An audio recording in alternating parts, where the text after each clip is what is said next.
ายาสุขายายาวานิพพานายาสังวตันตุโตต่อไปก็โยงเข้าบาทเด้อสาธุโอกาสะโอตันนาเป็นติปาตังตันนังนิพพานาปัจจโยโหนตุโนเนจังโอตันนาเป็นติปาตังตันนังนิพพานาปัจจโยโหนตุโนเนจังโอตันนาเป็นติปาตังตันนังนิพพานาปัจจโยโหนตุโนเนจังเอาแล้วศรัทธาญาติโยม หลังจากที่ทำกิจกรรมวากรรมอย่างต่างๆไปแล้วเนาะศรัทธาเนาะตอนนี้ไปก็จะได้ไปย้ายแถวใส่เข้าบาทกันนู่เอาศรัทธาต่างหลายเทวบุตรปจาอยู่แถวหน้าเทวดาสุภาพสตรีอยู่แถวหลังนะไปตั้งขบวนแถวตั้งแต่หน้าโฮงหลวงครูบาพุ่นนู่ ไปตั้งแถวกันปูนเนอะเอาไข่โยมเกี่ยมค้ำมามจูเขาไม่ไหนซอหาเนี่ยกะละมังทางเปไปซอเอาเดี๋ยวนะมาถ่ายเข่ารุ่นบาทนี่คุณหลายนะโอ้วันนี้คุณมาหลายท่านนายกท่านอบต.ปกำนันสารวัตรกำนันแพทย์ผู้ช่วยปหลวงเขาดุพอก็มาวันนี้มากันหลายก่อนนางระยะห่างตั้งสังคมเนี่ยไปไก่กันจะไปเอาโหจู่กันนะใส่แมสเด้นะใส่แมสอย่าประมาทกาดอย่าตกเด้อนะเอาเจียวล้างมือให้อ่ะ พอแป๊ดตามวัดตามว่ามีกูจอกกูแจงเอาละตอนนี้ก็ย้ายแถวกันเนอตัวลุงทาเขาลุงโฮงมาละ ก่อนที่จะใส่บาตรนี่เขาก็ว่ากรรมทำกรรมเนาะเยิงเข่านะแล้วลำเปิงเป็นกรรมไทยว่าข้าวของข้าพระเจ้าขาวดังดอกบัวยกขึ้นเหนือหัวถวายแด่พระสงฆ์จิตใจจำนงตรงต่อพระนิพพานขอให้ถึงเมืองแก้วขอให้แคล้วบ่วงมารขอให้ทันศาสนาของพระศรีอานในอนาคตการโน้นเทินสาธุ เอาละเนี่ยตอนนี้ตุลุงทาเขาคุมาจานเดินดานเนอเน้นอันขยมประกบแล้วเนี่ยคุณหลายเนี่ยตัวเจ้ามี2-3ก็เดี๋ยวก็ติ้มไปบาท2 บาทเก่า2 เก่าก็ติ้มแล้วนะคุณหลายสัทธาเอากันแต่ว่ามันบุญเนาไงนะกาวันนี้นี่นะกินได้เป็นปีบนเนอะก็ตู้ผ้ามันน้อยนี่เนาะกินเป็นปีบนเนอะมันเสียงนะกันมันบุญเนาไงนะโอ้กำเดียวเป็นยังถ้าว่ามันเหลือจากนั้นแล้วก็เปิดอัปปะโลกแล้วนะก็จะแจกบุญหนึ่งสัทธากันเนาะเอาไปกินกันไม่บาปเด้อไม่บาปเป็นอัปปะโลกละนะส่วนหนึ่งก็เป็นมหาเทระเป็นเทระแล้วก็มาเป็นพระภิกษุสามเณรไปถึงสัตว์สิ่งหิ่งหอยหมดอะนะอุบาสกอุบาสิกากันเนาะโอ้เขารุ่นบาเนิ่มค้ำโว้ยติดตุลุงทาเบียนะโหเบียตั้งโหเบียหลังจากนั้นแล้วศรัทธาญาติโยมทั้งหลายสิ้นสุดการตักบาตรแล้วเข้ามาทางในศาลาวิหารเนอกำนี้เขาจะได้จุดธูปจุดเทียนปูชาพระแก้วเจ้าทั้ง3พระรัตนตรัยแล้วจะได้อันหับศีลเนอหับศีล5นะ7 วันในเขาก็มาหับศีลใน1เนาะโอ้วันนี้ได้รับเกียรติจากท่านผอ.หงเฮนเฮาเนอเปิ้นมาทำบุญรับเกียรติจากท่านผอ.มาก็ขอเจริญพรท่านผอ.เนอปุรามจุดเต้นชนวนตั้งมั่นไว้ก่อนนะก็เดี๋ยวจะได้เชิญท่านผอ.ผู้อำนวยการหงเฮนบ้านเฮาได้จุดธูปจุดเทียนบูชาพระรัตนตรัยเอาศรัทธาเฮาตั้งหลายเงียบก็คือดักแซบเนี่ยไปอู่กันจะไปหายใจหายใจได้กะจะไปอู่กันฟังปู่จานช่วยกันว่าเนอะช่วยปู่จานว่าพ่ออ่ะได้ปู่จานว่าคุณเดียวนี่ว่าดังกันเด้อว่าดังแล้วเงียบตอนนี้เดี๋ยวปลามเฮาอันผู้ช่วยเกณฑ์ขันศีลครับเกณฑ์ขันมังกรหาของกับครูบาครับเอาละเนอศรัทธาญาติโยมต่างหลายกิจกรรมเขาก็เป็นอย่างนี้ 7 วันไหนตุลุงก็มาปันศีลในกำหนึ่งไอ้น่ะอีแม่เขาอีปอเขาได้ไปวัดไปว่าก่อนเป็นสังเนาะเฮาก็จะได้หับศีลหับปอนกันเป็นลำดับต่อไปว่าพลอมกันไปเอาเลยปู่จานมันลาแล้วต้องมันเต้นเหมือนขา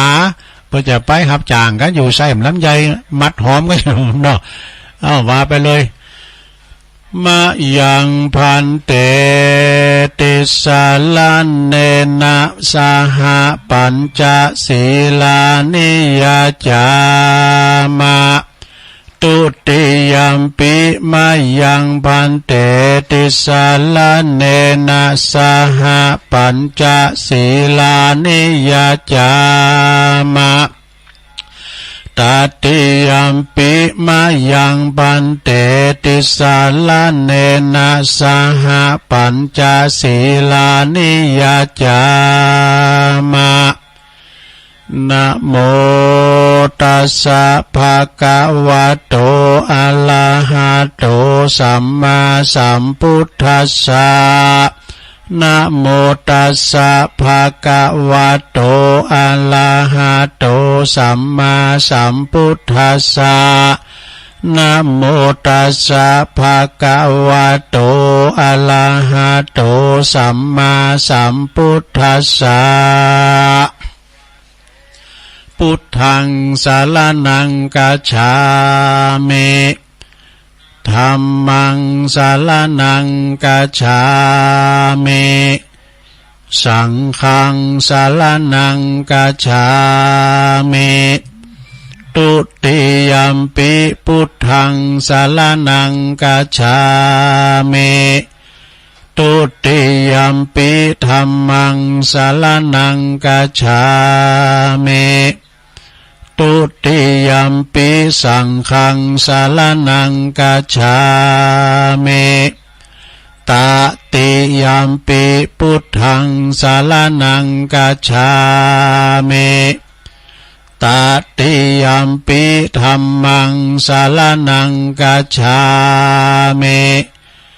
ตติยัมปิสังฆังสรณังกัจฉามิติสรณะขมานังนิธิตังปานาติปาตาเวละมณีสิกขาปตังสมาติยามิอาทินนาตานาเวละมณีสิกขาปตังสมาติยามิ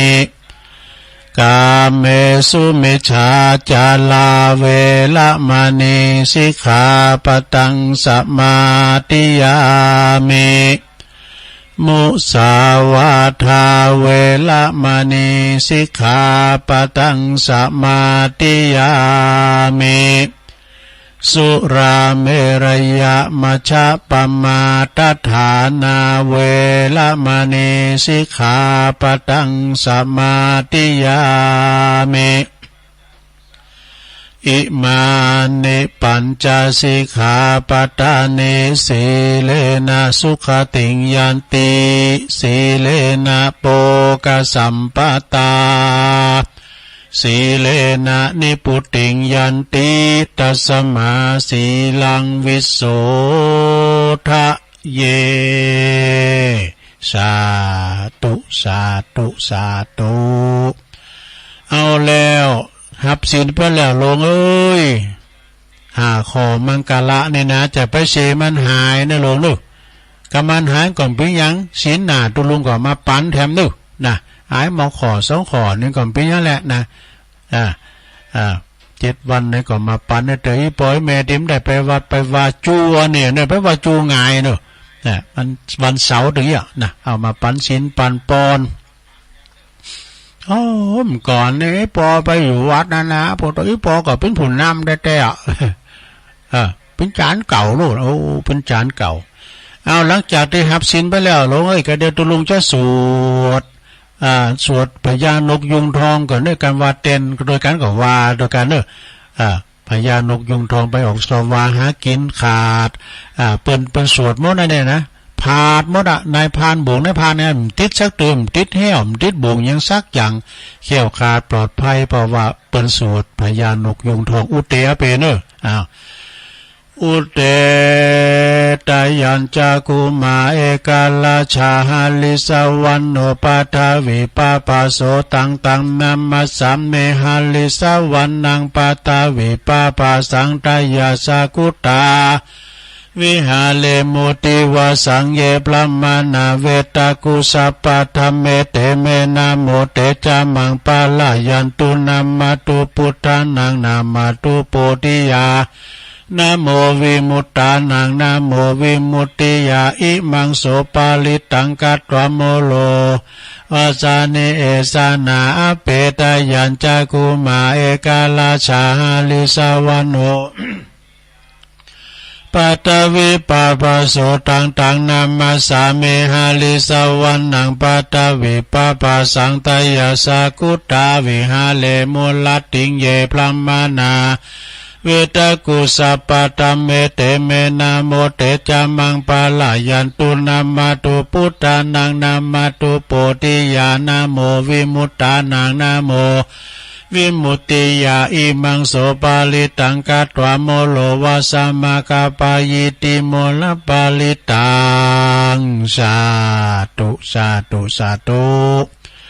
ลุงหลานไปไหนไปเนื้อไปไต่ก็ดีขอเดินทางเขี้ยวขาปลอดภัยทุกตารางกิโลเมตรของการเดินทางทั้งขาไปและขากลับเลิกโชคดีเมใจนี่ได้สวดมนต์บาละนะกูหอกูเฮินอยู่ดีเมสุกเนื้อเขี้ยวขาปลอดภัย ตอนนี้ไปตุลุงก็จะโยงกุนโลงแล้วกันลงจะโยงกุนโลมเนอะ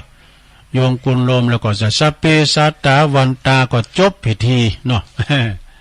ตอนนี้ไปก็ตัวลุงก็จะได้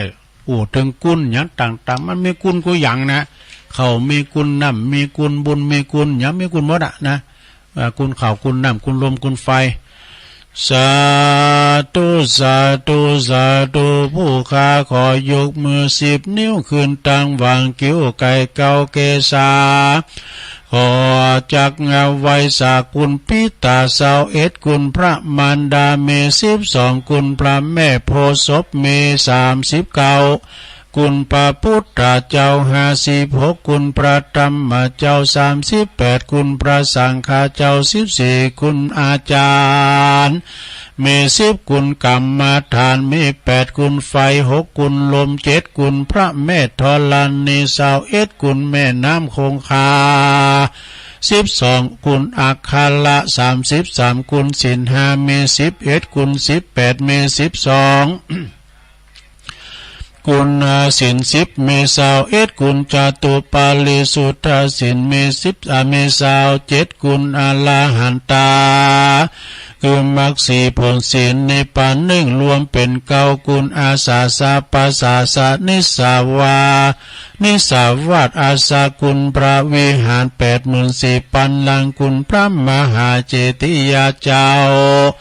84,000ดวงผู้ขาดต่างหลายก็ขออาลาธนาคุณพระคุณเจ้าทั้งหลายเหล่านี้จงมาเป็นซอยประดับสำหรับกายอันประเสริฐเมื่อผู้ขาดต่างหลายดับจิตเสียงชีวิตในสังขารปีใดเดินใดวันใดยามใดคืนใดดังอันก็ดีขออาลาธนาคุณเจ้าทั้งหลายจงมาเปิดประตูพระนิพพานคือเวียงแก้วแก่ผู้ขาดทั้งหลายแด่เธอนิพพานาปัจจโยโหนตุโนเนจังนิพพานังปาลามังสุขังเอาแล้วศรัทธาเอาแล้วไปเป็นอย่างเนาะตอนนี้ไปก็จะได้แผ่เมตตานะลงนึแผ่เมตตาก็คือเฮาแผ่เมตตาให้สัมภสัตทั้งหลายตีเปิ้นได้เฮาได้คำขาละวีก็ดีนะได้เดี๋ยวเฮาแผ่คุ้นให้เฮาก่อนกะเนาะแผ่คุณให้ตัวเก่าเฮาก่อนแผ่เมตตาให้ตัวเก่าตัวเองก่อนเนาะว่าพร้อมกันไปเลยอาหังสุขิโตโหเมขอให้ข้าพระเจ้ามีความสุข นิทุกโขโหเมปราศจากความทุกข์อเวโรโหเมปราศจากเวรอภยาปโชโหเมปราศจากอุปสรรคอันตรายทั้งปวงอานิโคโหเมปราศจากความทุกข์กายทุกข์ใจสุขีอัตตานังปริหาราเมมีความสุขกายสุขใจรักษาตนให้พ้นจากทุกภัยทั้งสิ้นเถิดเอาแล้วนี่แผ่เมตตาตัวเก่านะเนาะต่อไปก็จะได้แผ่เมตตาให้สัมพสัตทั้งหลายน้อยใหญ่ตั้งแต่มดดำมดแดงขึ้นไปเนาะศรัทธาเนาะนะว่าพร้อมกันไปเลยสัพเพสัตตาสัตว์ทั้งหลายที่เป็นเพื่อนทุกข์เกิดแก่เจ็บตายด้วยการทั้งหมดทั้งสิ้นอเวราโหนตุจงเป็นสุขเถิดอย่าได้มีเวรแก่กันและกันเลยอภัยาปชาโหนตุจงเป็นสุขเถิดอย่าได้เบียดเบียนซึ่งกันและกันเลยอานิกาโหนตุจงเป็นสุขเถิดอย่าได้มีความทุกข์กายทุกข์ใจเลยสุขีอัตตานังปริหารันตุจงมีความสุขกายสุขใจรักษาตนให้พ้นจากทุกภัยทั้งสิ้นเถิดเอาแล้ว อันนี้แผ่เมตตาแบบไทยนะหลวงเนอะยังมีดำก้ามเนี่ยเป็นบทไทยนะหลวงเนอะว่าไทยจางอูไทยจางแผ่เมตตาเนอะข้าพระเจ้าขอตั้งจิตอุทิศผลบุญกุศลนี้แผ่ไปให้ไพศาลถึงบิดามารดาครูอาจารย์ทั้งลูกหลานญาติมิตรสนิทกัน คนเคยรักเคยชังแต่ครั้งไหนขอให้ได้ในกุศลผลของฉันทั้งเจ้ากรรมนายเวรและเทวันขอให้ท่านได้กุศลผลนี้เทินสัพพสัตว์ทุกท่วนหน้าเทพารักษ์จงประจักษ์ในกุศลผลนี้หนาขอให้ท่านประสบสุขทุกเวลาสมดังข้าอุทิศให้ด้วยใจเทินสาธุแล้วไปปิ้นอย่างได้ลงเนอะต่อไปเย็นอย่างงั้นตุก็อีตังยังกินเจียนี้เนาะแล้วก็วันตาหน่อยวันตาหลงก็เซตแล้วก็เตทำเนอะนะเตน้ำเตทำเดี๋ยวตุลุงจะเตทำยองให้ฟังเนอะต่อไปก็เขาจะอีตั้งแผ่เมตตาแบบพื้นเมืองเนอะลงเนอะมันต้องหยาดเตือนหน้าหมามันสหามได้มันเจ้าอยู่หยาดในจิตในใจเอาเนอะหยาดในจิตในใจเอาว่าพร้อมกันไปเลยอิตังตานากัมมังนิปปานาปัจจายโยโหนตุโนนิจังอิตังศีลากัมมังนิปปานาปัจจายโยโหนตุโนนิจังอิตังภาวนากัมมังนิปปานาปัจจายโยโหนตุโนนิจังยังกินจิกุสาลังกาตาปังกัมมังสะเปหิกาเตหิกาตังปุญญังโนอนุโมตันตุสุนันตุพุนโตเยเตวะอัสสมิงทานเนอาติกาตาติกายุกาสัตตาโหนตุสัพพสัตตสุขีอัตตานังปะลิหะลันตุมาตาปิตาสุขิตาโหนตุทุกขาปะมุญจันตุสัพเพยติกาสุขิตาโหนตุทุกขาปะมุญจันตุสัพเพยติอายติกาสุขิตาโหนตุทุกขาปะมุญจันตุสัพเพปิสาสัพเพยาคาสัพเพเปตา สุกิตาหนตุทุกขปมุจจันตุสัพเพนาคาตาสุกิตาหนตุทุกขปมุจจันตุสัพเพเทวาสุขิตาหนตุทุกขปมุจจันตุสัพเพอาจาริยุปัชฌาสุขิตาหนตุทุกขปมุจจันตุสัพพสัมปติโยสามิจันตุโวจบไปแถมอย่างหนึ่งเอาต่อไปวันตาโลงเนอะวันตาพระเจ้าประทานโลงเนอะ วันตาเมพุตังสัพพังเมโตสังกัมมัตตัมเมปันเตวันตาเมธัมมังสัพพังเมโตสังกัมมัตตัมเมปันเตวันตาเมสังฆังสัพพังเมโตสังกัมมัตตัมเมปันเตวันตาเมกาลูปัจจาจาลิเยสัพพังเมโตสังกัมมัตตัมเมปันเตวันตาเมกัมมัฏฐานังสัพพังเมโตสังกัมมัตตัมเมปันเตวันตามิอัลลัมเมปัตตสิมายังสัพพังเมโตสังกัมมัตตัมเมปันเตวันตามิเจติยังสัพพังสัพพทาเนสุปฏิติตาสาลีลาตาตุมหาโพธิงพุทธาลูปังสักกาลังสัตตานาคาโลเกเทวาโลเกพรหมโลเกจัมปุติเปลังกาติเปสาลีลาธาตุโยเกสาธาตุโยอัลลาหันตาธาตุโยเจติยังกันตะกุติงจตุลาสิติสาหเสธัมมขันเตสัพเพตังปัตตาเจติยังอะหังวันตาเมสาปะโสต่อไปบิดาแปตังครูบาอาจารย์เด้อสุมาครูบาอาจารย์วันตาหน่อยพลอมกันไปเลยวันตาเมพันเตสัพพังอัมปัลลาตังคัมมะธัมเมพันเตมายากาตังปุญญังสามินาอนุโมทิตาปังสามินากาตังบุญยังไมหังตาตาปังสาธุสาธุอนุโมทาเมอายุวันโนสุขังปะลังสาธุสาธุสาธุเอาแล้วศรัทธาญาติโยมทั้งหลายกิจกรรมก็จบลงไปพอดีเนาะศรัทธาทุกวันเสาร์เนี่ยก็มีกิจกรรมแบบเนี้ยเนาะไหวพระหับศีลโยงข่าวบาทเป็นการโทษกรรมก็ลืมกันนะเป็นการที่ว่าเขายกวัดมาบ้านกิจกรรม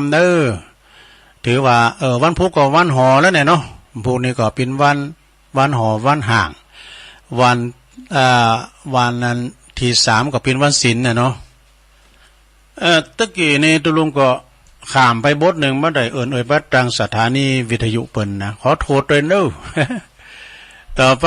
บัดตังสถานีวิทยุในคืนเครือข่ายที่เปิ้นรับสัญญาณรายการธรรมะช่วงเวลา 3:00 ถึง 5:00 นก่อนเด้อขอบคุณสถานีวิทยุคลื่นพระพุทธศาสนาการศึกษาและวัฒนธรรมของวัดไฟหินเนอร์ตำบลสุเตปอำเภอเมืองเชียงใหม่ FM 104.50 เมกะเฮิรตซ์โดยเมตตาบารมีธรรมอาจารย์พระครูสมุวิศวัตวรกิจโจนะพี่น้ององค์คาลงในเมืองก็ฟังแต่เพลงมาแล้วก้าเนาะ เพลงบักเก่าโบราณขอบคุณสถานีวิทยุคณะสงฆ์อำเภอฝางตั้งอยู่ที่วัดพระบาทอุดมนำบ่อสาวาสำนักวิปัสสนาเนาะ FM 100.25 เมกะเฮิรตซ์โดยเมตตาบารมีธรรมหลวงพ่อพระครูสุจิตานุรักษ์ด็อกเตอร์เจ้าคณะอำเภอฝางนึแล้วก็ขอบคุณตบีจำเริญโชติธรรมโมท่านพระอาจารย์อมรเทพอุปสันโตวงเล็บอุดเถินตบีโจ้พี่น้องไม่อายชัยประการฝางก็ฟังกันหลงกันหลายนะขอบคุณสถานีวิทยุแดนดินถิ่นล้านนาตั้งอยู่ที่บ้านโฮงงัวตำบลนำบ่อหลงอำเภอสันปัดตอง FM 103.50 เมกะเฮิรตซ์โดยคุณรุจิสมบัติเงาคำขอบคุณสถานีวิทยุคลื่นธรรมะของชุมชนวัดห้วยตองซัก ตำบลของเป้าอำเภอจอมทอง FM 98.75 เมกะเฮิรตซ์โดยเมตตาบารมีธรรมอาจารย์พระครูวาปีวรมานิตท่านพระอาจารย์ชวลิตชัยวังโสพี่น้องโซนไต่ซ้ายไต่ก็ฟังกันแต่เพ่งมาเหมือนกันเนอขอบคุณสถานีวิทยุมนเสียงธรรมอำเภอแม่แจ่มเนอวัดบุพาราม FM 106.25 เมกะเฮิรตซ์โดยเมตตาบารมีธรรมหลวงพ่อท่านพระครูมงคลวิสิทธิ์หลวงพ่อใหญ่เฮาเนอเจ้าคณะอำเภอแม่แจ่มนะขอบคุณท่านพระอาจารย์อุทัยถึง2อุทัยตัวแม่แจ่มเปิ่นมีกิจกรรมเนอเปิ่นสวดมนต์ตันเมื่อเจ้านี่ก็จะไขตาผัดเจ้าแล้ว คณะครูบาอาจารย์เปิ่นก็ไปสวดมนต์ตันกันนะพุทธาภิเษกพระเจ้าตอกสารเนาะขอบคุณสถานีวิทยุเน็กเนลเรดิโอFM 96.75 เมกะเฮิรตซ์ตั้งอยู่ที่บ้านโจงตำบลทุ่งขวาวห้างหุ้นส่วนจำกัดอนุสรณ์เรดิโออำเภอเมืองปานจังหวัดลำปางเนอะขอบคุณสถานีวิทยุชุมชนคนเหนือเขื่อนตั้งอยู่ที่บ้านดงดำอำเภอฮอดจังหวัดเชียงใหม่ FM 90.75 เมกะเฮิรตซ์เนอะขอบคุณสถานีวิทยุเพื่อการศึกษาและก็พัฒนาอาชีพเรดิโอเน็ตเวิร์ก FM 103.00 เมกะเฮิรตซ์อำเภอเมืองจังหวัดลำปางโดยคุณอนุพงษ์ตาจินะเนอะขอบคุณสถานีวิทยุเรดิโอเน็ตเวิร์ก FM 99.50 เมกะเฮิรตซ์วิทยาลัยเทคโนโลยีเพื่อการจัดการกฟผ.แม่เมาะลำปางขอบคุณสถานีวิทยุศรีคำเรดิโอบ้านนาเหลืองนอกปุ้นอำเภอจังหวัดน่านบนนั่นนี่นะอันนี้ก็เป็นรายชื่อรายนามสถานีวิทยุคืนบุญต่างๆเนอะที่เปิ้นมีบุญต่อโสตประสาทหูเฮาเจ้าขาดทั้งหลายได้ฟังกันเนาะถ้าเปิ้นลิงสัญญาณไปก็เฮาก็ไม่ได้ยินเนาะ อันนี้เปิ้นลุกมาตื่นมานี่กล้องสัญญาณเอารายการทำมาในสู่ตันผู้ฟังตังบ้านตังจองนะลงเนอะต่อไปเนอะตั้งแต่ติดน้ำติดธรรมเนอะแม่บุญวงดีนะเพิ่นจะได้ปิ้นเจ้าภาพกันติดกันทำวันนี้อุทิศบุญกุศลแผ่พายย้ายบุญไปหายังจิตตะดวงวิญญาณของปออุ้ยปันแม่อุ้ยฟองวงดีที่ลงรับดับขันไปแล้วก็ตานทำไปหาปอแก้วดียะวะใจแก้วนายพินิจนัดนายหานยะวะวงแก้วตัวเนอต่างอกต่างใจอันนี้วันเสาร์หน้านี้ก็มีเจ้าภาพจองก็คุณแม่สาวลักษณ์อภิวงศ์นี่นะเปิ้นอยู่บ้านแม่ทะลบปุ่นนะชัยปราการเปิ้นจะทำบุญวันเกิดลูกบ่าวลูกชายเปิ้น วันเสาร์หน้าเนอะเมื่อวันตรงวันที่8กันเนาะอันนี้ก็ฟังเทศฟังธรรมไม่เกิดเนื้อลงเนอะแม่บุญเปิ้นก็จะต้านทำไปหาจายาคกุลลูกเต่าเหล่าล้านเปิ้นนะเปิ้นว่าขอทำนิพพานสูตรอีหรอ โอ้สุมาเนี่ยลงเนอะกันว่าจะเทศทำไม่ก็เฮ็ดจะไอมานี่มายาวาด ฟังเทศฟังธรรมเนี่ยลงเนอะพระอาจารย์นานไอพระนานไอแพ้ปู่มาราธนาธรรมกรรมนิพพานนังเยนากาลังรัมมังเยนากาสายยังบันดิโตตังโนมากังอุติสิตุงธรรมามุตตมังปัจจังอาราธานังกาโลมาฟังธรรมไปนะหลวงเนาะนะโมตัสสะภะคะวะโตอะระหะโตสัมมาสัมพุทธัสสะเอวัมเมสุตังเอกังสัมมายังภังกวาสะวัตติยังวิหาลันติเจตวันเนอนันตาเป็นดิงกัสสะอัลลัมเมอัตตะโคสะวัตติยังวาสิโนมนุสสาสกายกรรมิโนหนตุสาทโวดุลาสปุลิสะทั้งหลายเอตังสุตังอันว่าสูตรอันนี้ชื่อวันนิพพานสูตรอันมหาอนันตเถรเจ้า ได้สาดับละฟังมาจากมุขตวาราจากข้าอุเกวตนนาผ่านแผ่วซับปันอยู่ต้านก็ได้มาสำแดงแก่มหากษัตริย์ปะเต็นเจ้าเมื่อเข้าประสุมจุมนุมเมื่อสังกายานาธรรมวันนั้นว่าดังนี้พันเตข้าแด่มหากษัตริย์ปะเทนเจ้าอันว่าพระปิ่นเก่าโพธิญาณเมื่อยังทรมานอยู่ป่าเจตวานโปรดบรรณาสัสสีหมู่ในปีอยู่ตำกลางทรงว่าดังนี้สีลังนามากาตปังสีลังนามลักขิตังเมตตากะลุณามุติตาอุเปกขานามากาตาปันติภิกเวดุลาภิกขุตั้งหลายปุญญังนามาชื่อว่าบุญตั้งหลายปันดิเตนะอันภูมิพยาหากเปิงกัดตำแต่และสีลังนามาชื่ออันว่าสินนี้ภูมิพยาเปิงรักษาหืมมันกุงแต่แลอันว่าเมตตากะลุณามุทิตาอุเปกขา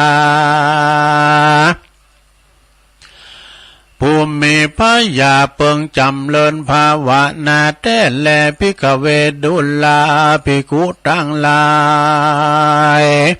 เหตุดังลือแลมพลานตาถากาตะกล่าวว่าเฮตานและหักษาศีลและภาวนาอัญจาเหตุด้วยเมตเตและสัตตานามาชื่ออันว่าสัตว์ต่างหลายในโลกย่อมวิปโยคแผ่พูนสัตว์ต่างมวลที่มาบังเกิดเอากำเนิดในสงสารบ่อสุขสำลานมันเตี้ยงลู่ความเงียงไปมายอมไม่จันลาเท่าแก่และตายไปประการหนึ่งไผบ่อาจกฎหมายรู้ใดยังปีเดือนวันและยามตายเต้ามีแต่องค์พระมุนีนายสัมมาสัมพุทธเจ้าและอริยสงฆ์โคตรเงาอรหันตาเหตุนี้ต้านผู้มีพยาเปิงพิจารณาเฮเทเฮรู้แม่นที่เป็นแก่นสารคือเมสาละเขาของจ่ายเตตานเพื่อตัดมาเฉลธรรมกรรมท่านเนอันจักใดเป็นที่อุปธรรมเป็นป่าไทยยังคือเขาหอเป็นสเบียงต่อตังไปคงควายหาพัดใจตั้งสี่เฮเมนที่กองทามนะอย่าโลภอำนำมาจุกใจอย่าฆ่าสัตว์ตัดชีวิตง่ายเมื่อตุนตาลเฮตกแต่งเฮดีงามปราณีตตามจารีตกองธรรมนั่นเตอพระการหนึ่งเอาแก้วตังสามเป็นที่เปิงและก็บทล่ำเปิงนั้นว่าพุทโธเมนาโธธัมโมเมนะโธสังโฆเมนะโธดังนี้ไปใจเตอภิกขเวดุลาภิกขุตั้งหลายผู้การละผู้ใดมีศีลห้ามีศีลแปดศีลสิบแขวดรักษาภาวนาไปใจก็จักมีอานิสงส์หาภาการดังพระจินนามานหากเทศนาไว้ว่าสุขังสุปฏิสุขังปฏิปุญจติปาปะกังสุปินังปัสสติมนุสานังปิโยโหติอะมนุสานังปิโยโหติเทวตารักขันตินัสสะอาคิวาวิสังวากรรมติตุวุตังจิตตังสัมมาติยาติมุขวันโนโอปาสิตาติอัสสะมุลลาเหกาลังกาโลติอุตตลิอุปติวิจันโต ปลมมัลโลกุปะโกโหติอัตตากถาอันนี้อานิสงส์จิจาคายว่าผู้กาละผู้หนึ่งผู้ใดเอาเมตตาเป็นที่เปิงจำเลินธรรมจุคืนวันบ่ขาดยามลับก็หากเป็นสุขเลือลายตื่นขึ้นมาก็สบายจมจื้นบ่ฝันหันหลายหือตื่นตกใจเม้นไปที่ต่างได้ก็มีผู้ห่มหักไข่ผงผีวิสาทน้อยใหญ่ปิยาแปลงเทวดาเตรียมมาแฝ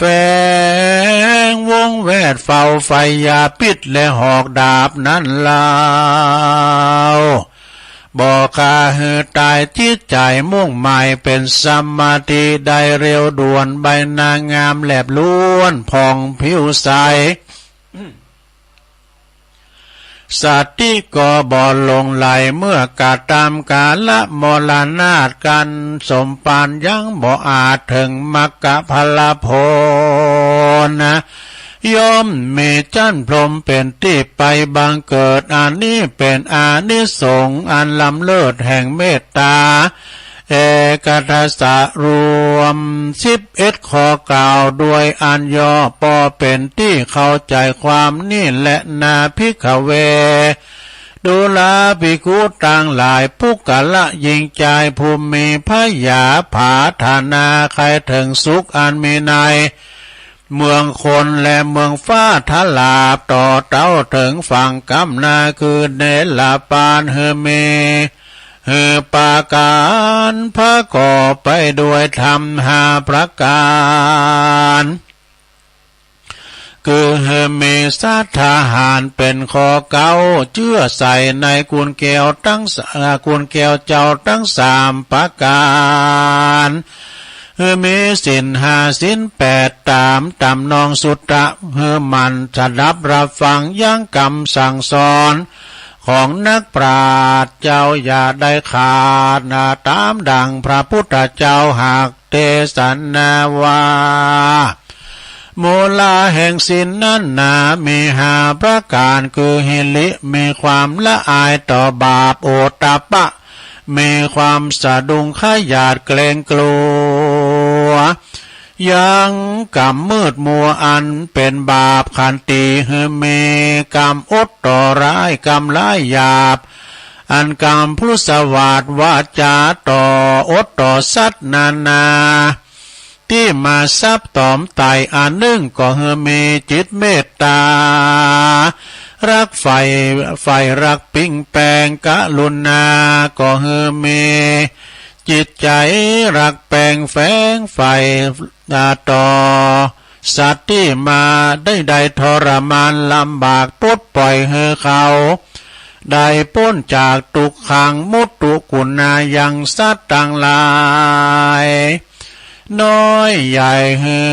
แป้งใจไฟจมบานผู้ใดมีศีลมีธรรม5ประการศีลก็จักมีลากฐานมันเตี้ยงบ่บิดเบียงเฟื่อนไหวผู้นั้นก็จักใดมีศีลใสสะอาดอยู่กับตนนั่นแลนาภิกขเวดุลาภิกขุทั้งหลายผู้กาละ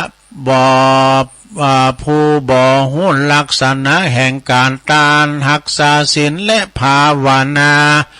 อันเปิ้นตานก็เต้าวันนับตานไปบ่ขาดบางเตื้อก็บ่อาจจักเถิงสุขแต่ดีลีเป็นดังต้านมหาเศรษฐี2ผัวเมียมีเขาของ18โกฏนับว่าเป็นโจกมั่งมูลมีเจ้าว่าได้กระทำบ่ดีเมื่อยามหนุ่มผู้นางผู้เป็นเมียนั่นก็มีใจขุ่นด้วยลากะตัณหาได้กระทำกาเมสุมิจฉาจารากับใจผู้อื่นส่วนว่าผู้เป็นผัวนั่นก็มีใจบ่ชื่นต่างทำใดโลภเอาฝอยเงินคำกับคนอื่นที่กล้าขายกับตนมา อันหนึ่งก็ได้ขาดเมตตาได้ขานกเกี่ยวน้อยเอาเลือดนกนั้นมาผสมกับยาการว่าสองขาได้มรณาถก็ได้ไปเสวยวิบากกรรมเป็นเปตวิสัยอาสาไหลอยู่ป่าจ้าบ่มีเสื้อผ้าโปจันอาหารอันใดจากนุ่งใบและก็บริโภคได้ถ้าว่ามีลูกยิงสาลูกสองยิงได้สืบแดนเลือนถึงคำลาเจือนมาลอดสองเท่าพ่อแม่ก็เขาอันเป็นเพศก็ไปบอกเฮลูกหลักตั้งสองอันตนได้ทะลงกรรมวิบาก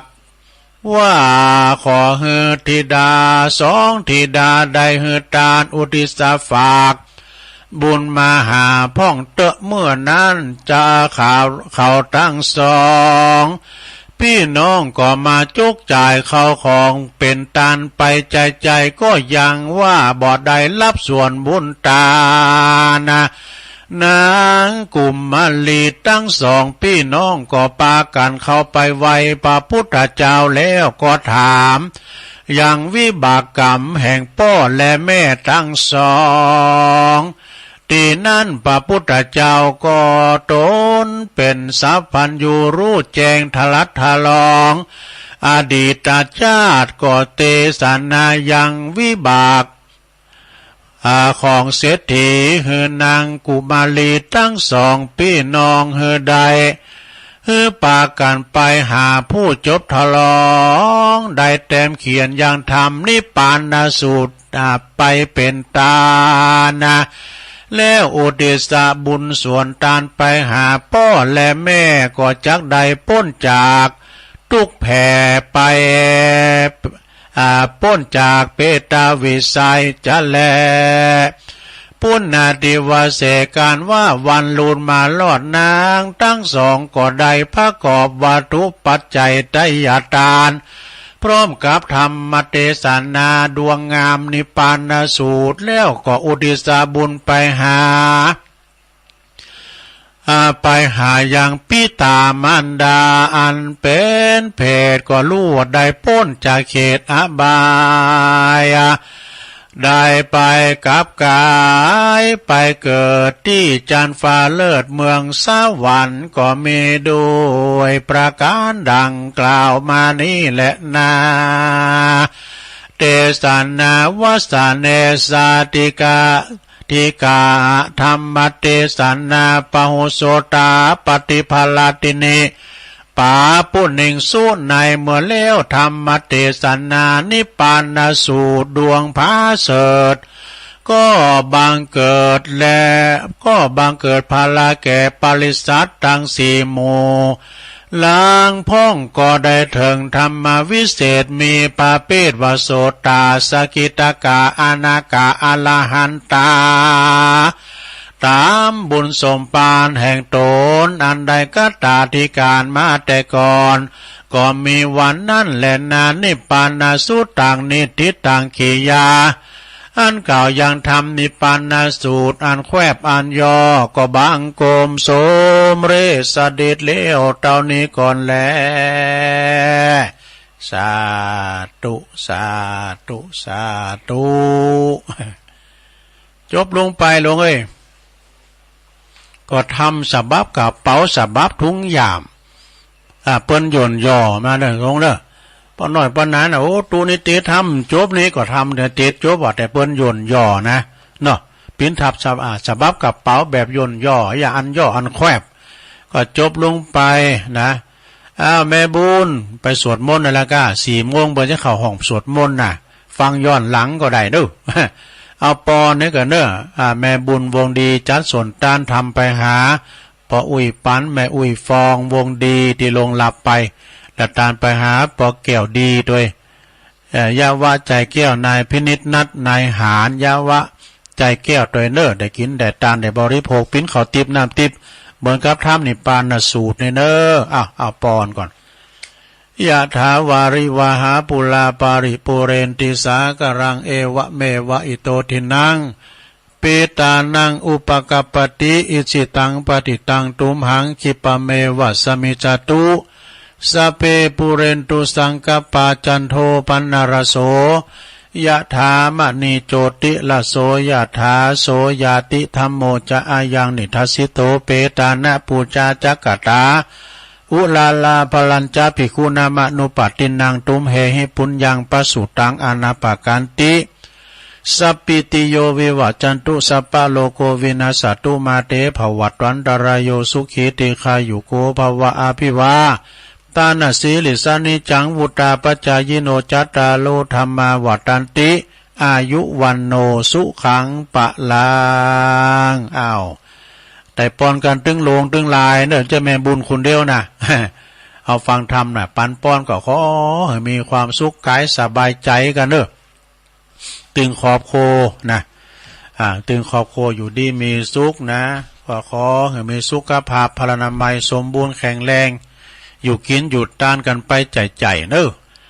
เสาหน้านี้กับพี่น้องชัยประการบุญเนอะแม่ทลบแม่สาวาลักษ์อภิวงศ์อยู่บ้านแม่ทลบเปิ้นจัดต้านทำวันเกิดให้ลูกบ่าวลูกชายเปิ้นเนาะวันเสาร์หน้าเหมือนกันเนอะอ้าวศรัทธาญาติโยมเจ้าก็ล่ำไปหน่อยนึงนะมันอยู่ปื้นพุ่น อันเพราะว่าทีมได้ประกาศเจ้าของสถานีก็ขอโทษด้วยเนอะ เพราะว่าใบมันอยู่ปื้นพุ่นนะก็เลยลืมไปเดี๋ยวนี้ก็ประกาศไปแล้วนะเนาะศรัทธาญาติโยมทั้งหลายต่อไปศรัทธาญาติโยมเวลาตุลุงไม่หนักไม่หลายจะเอาเรานี่ทานสักเลืองแถมใต้เนอะ แถมใต้ถ้าเรานี่ทาน เรานี่ทานเลืองหยังเลืองตุเจ้าขี่ลืม มาในข้างพุทธกาลเมื่อละสมัยข้างพุทธกาลนะศรัทธานิทานชาดกมาในชาดกในธรรมเนอะปิ้นจะได้ก็ลองฟังพอนะปิ้นคติเตือนใจพระโลลุทายีผู้โง่เขลานี่ปิ้นจะได้ ก็คือพระโ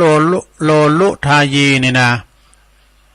เปิ้นนี่มนไปแสดงธรรมก็บ่เข้ากับเรื่องของงานทั้งหมดนะ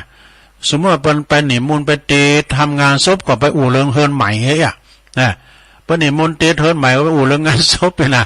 มันเพราะแม่นบัดจับกับงานนั้นๆเช่นว่าไปงานศพไปแสดงเรื่องอื่นนี่กะไปเฮิรนใหม่ก็แสดงเรื่องอื่นนี่นะเวลาเปิ้นไปนิมนต์มาสวดเปิ้นสวดบทนั้นไปสวดได้อย่างนึงนี่กะพระภิกษุทั้งหลายดูเจ้าทั้งหลายก็ปาการติเตียนนินตาวะนะเมื่อว่าพระพุทธเจ้าทรงสาบโดยหูติบเนาะจึงตรัสว่าโอ้ภิกขุทั้งหลายภิกขเวดุลาภิกขุทั้งหลายเมื่อก่อนเขาก็เคยเป็นคนดีอย่างเอี้ยแล้วดูนะคือจัดแล้วปังหลังก็เป็นอย่างเอี้ยนะคือเมื่อจัดก่อนนี่เมื่อก่อนนี่เขาได้เกิดมาเป็นพรานวะเป็นพรานเจ้านาคนหนึ่งนะเป็นพรานเจ้านาคนหนึ่งก็มีลูกชายของเขาก็ไปเป็นมหาดเล็กอยู่เป็นคนโปรดของพระราชาพระเจ้าเมืองกรุงปาลาณสีโอ้ลูกเปิ้นมีบุญเนอะแต่เป็นอุปราชกันวะแล้วเป็นมหาดเล็กวะเป็นมหาดเล็กของพระเจ้ากรุงปาลาณสีเนอะอยู่มาภายหลังเนี่ยพรานเจ้านาคนนี้นะเปิ้นมีโง่อยู่2 ตัวโง่ไปขึ้นตายไปตัวนึงวะพรานก็มีความเศร้าโศกเสียใจเสียได้โง่ที่ตายไปแล้วเหลือโง่อยู่ตัวเดียวนะแล้วปรึกษาลูกที่เป็นอันมหาดเล็กที่เขาไก่ชิดกับพระราชาก็เลยบอกลูกชายลูกบ่าวของเปิ้นว่าลูกเอ้ยไปขอโง่กับพระราชาหิปอชักตูรู้มใด ลูกเปิ้นก็กลัวว่าจะว่าเป็นการดีกับหิปอเอ้ยนะจึงบอกหิปอไปขอเองคนเดียวเถอะว่าไปขอคนเดียวเถอะบิดาก็เลยตอบว่าอีปอเนี่ยบ่เคยเข้าในโหในวังเลยหมอบกันการก็บ่จางนี่น่ะเนาะบ่ฮู้ว่าไผเป็นไผไผคือพระราชาไผคือแปลว่าบ่ฮู้จักว่าไผเป็นไผพอดีก็จักไปทูลอย่างใดน้ำจางพระราชาทรัพย์ของจางลูกบ่าวของเปิ้นนะ จึงปาปอในปฏิปัติจ้าปะแหวประวัติทำหุ่นฟางขึ้นมา1ตัวสมมุติว่าอันนี้เป็นพระราชาแล้วก็แปลงหุ่นฟางมานี่อันนี้เป็นอุปราชอันนี้เป็นเสนาบดีเป็นอย่างไปอย่างว่าดูตั้งไว้ตามลำดับกันนะแล้วก็สอนให้รู้จักการเข่าออกนะสอนให้ปอเข่าออกเพื่อจะได้นะแล้วก็อยู่หลายวันสอนปอเพิ่นทั้งสองเพราะว่าทั้งสอนกำทูลขอให้ว่าข้าแด่เทพเจ้าข้าพระองค์มีโคตายมีโคอยู่2ตัวนะบ่ว่ายีเนอะมีโง่นะโคก็คือโง่นะมีโง่อยู่2ตัวแล้วมันตายไปตัวขอจงพระราชทานโง่ที่2เถิดด้วยว่าดังนี้นะสอนเถิดต้องจำเหือว่าอย่างอี้เนอะปอเนอะนะทูลอย่างอี้เนอะนะแล้วอยู่มาแล้วก็สอนสักปีหนึ่งอยู่สัก1 ปีหันว่าช้ำซองดีแล้วบอยนะจึงสั่งว่าวันพุธนี้บิดาคือปอน่ะจงถือเอาเครื่องสักการะเครื่องบรรณาการเนี่ยเนอะเข้าไปเฝ้าพระราชาลูกก็จะยืนอยู่นะฮะเนาะอยู่ที่เฝ้านะลูกก็ยืนอยู่ไกลๆหน่อยนะแล้วก็ทูลขอตามตีสอนไว้ในเนอะเนี่ยบอกเป็นอย่างสั่งแล้วก็กลับเข้าในวังกันต่อไปนะปอลุงเจ้าพรานเจ้านาเนาะพรานปอของบนนั้นก็ถือเอาเครื่องบรรณาการเข้าไปเฝ้าพระราชาก็เลยถามตรัสเรียกว่าลุงมาทำไมทางนี้ลุงมาทางนี้วะต้องการสิ่งใดจ๊ะต้องการสิ่งใดจุงว่าไปวะเมื่อก็เลยทูลขึ้นบอกว่าข้าแด่พระราชาเนี่ยปอบนอู่แล้วเนาะพรานเจ้านาก็เลยว่า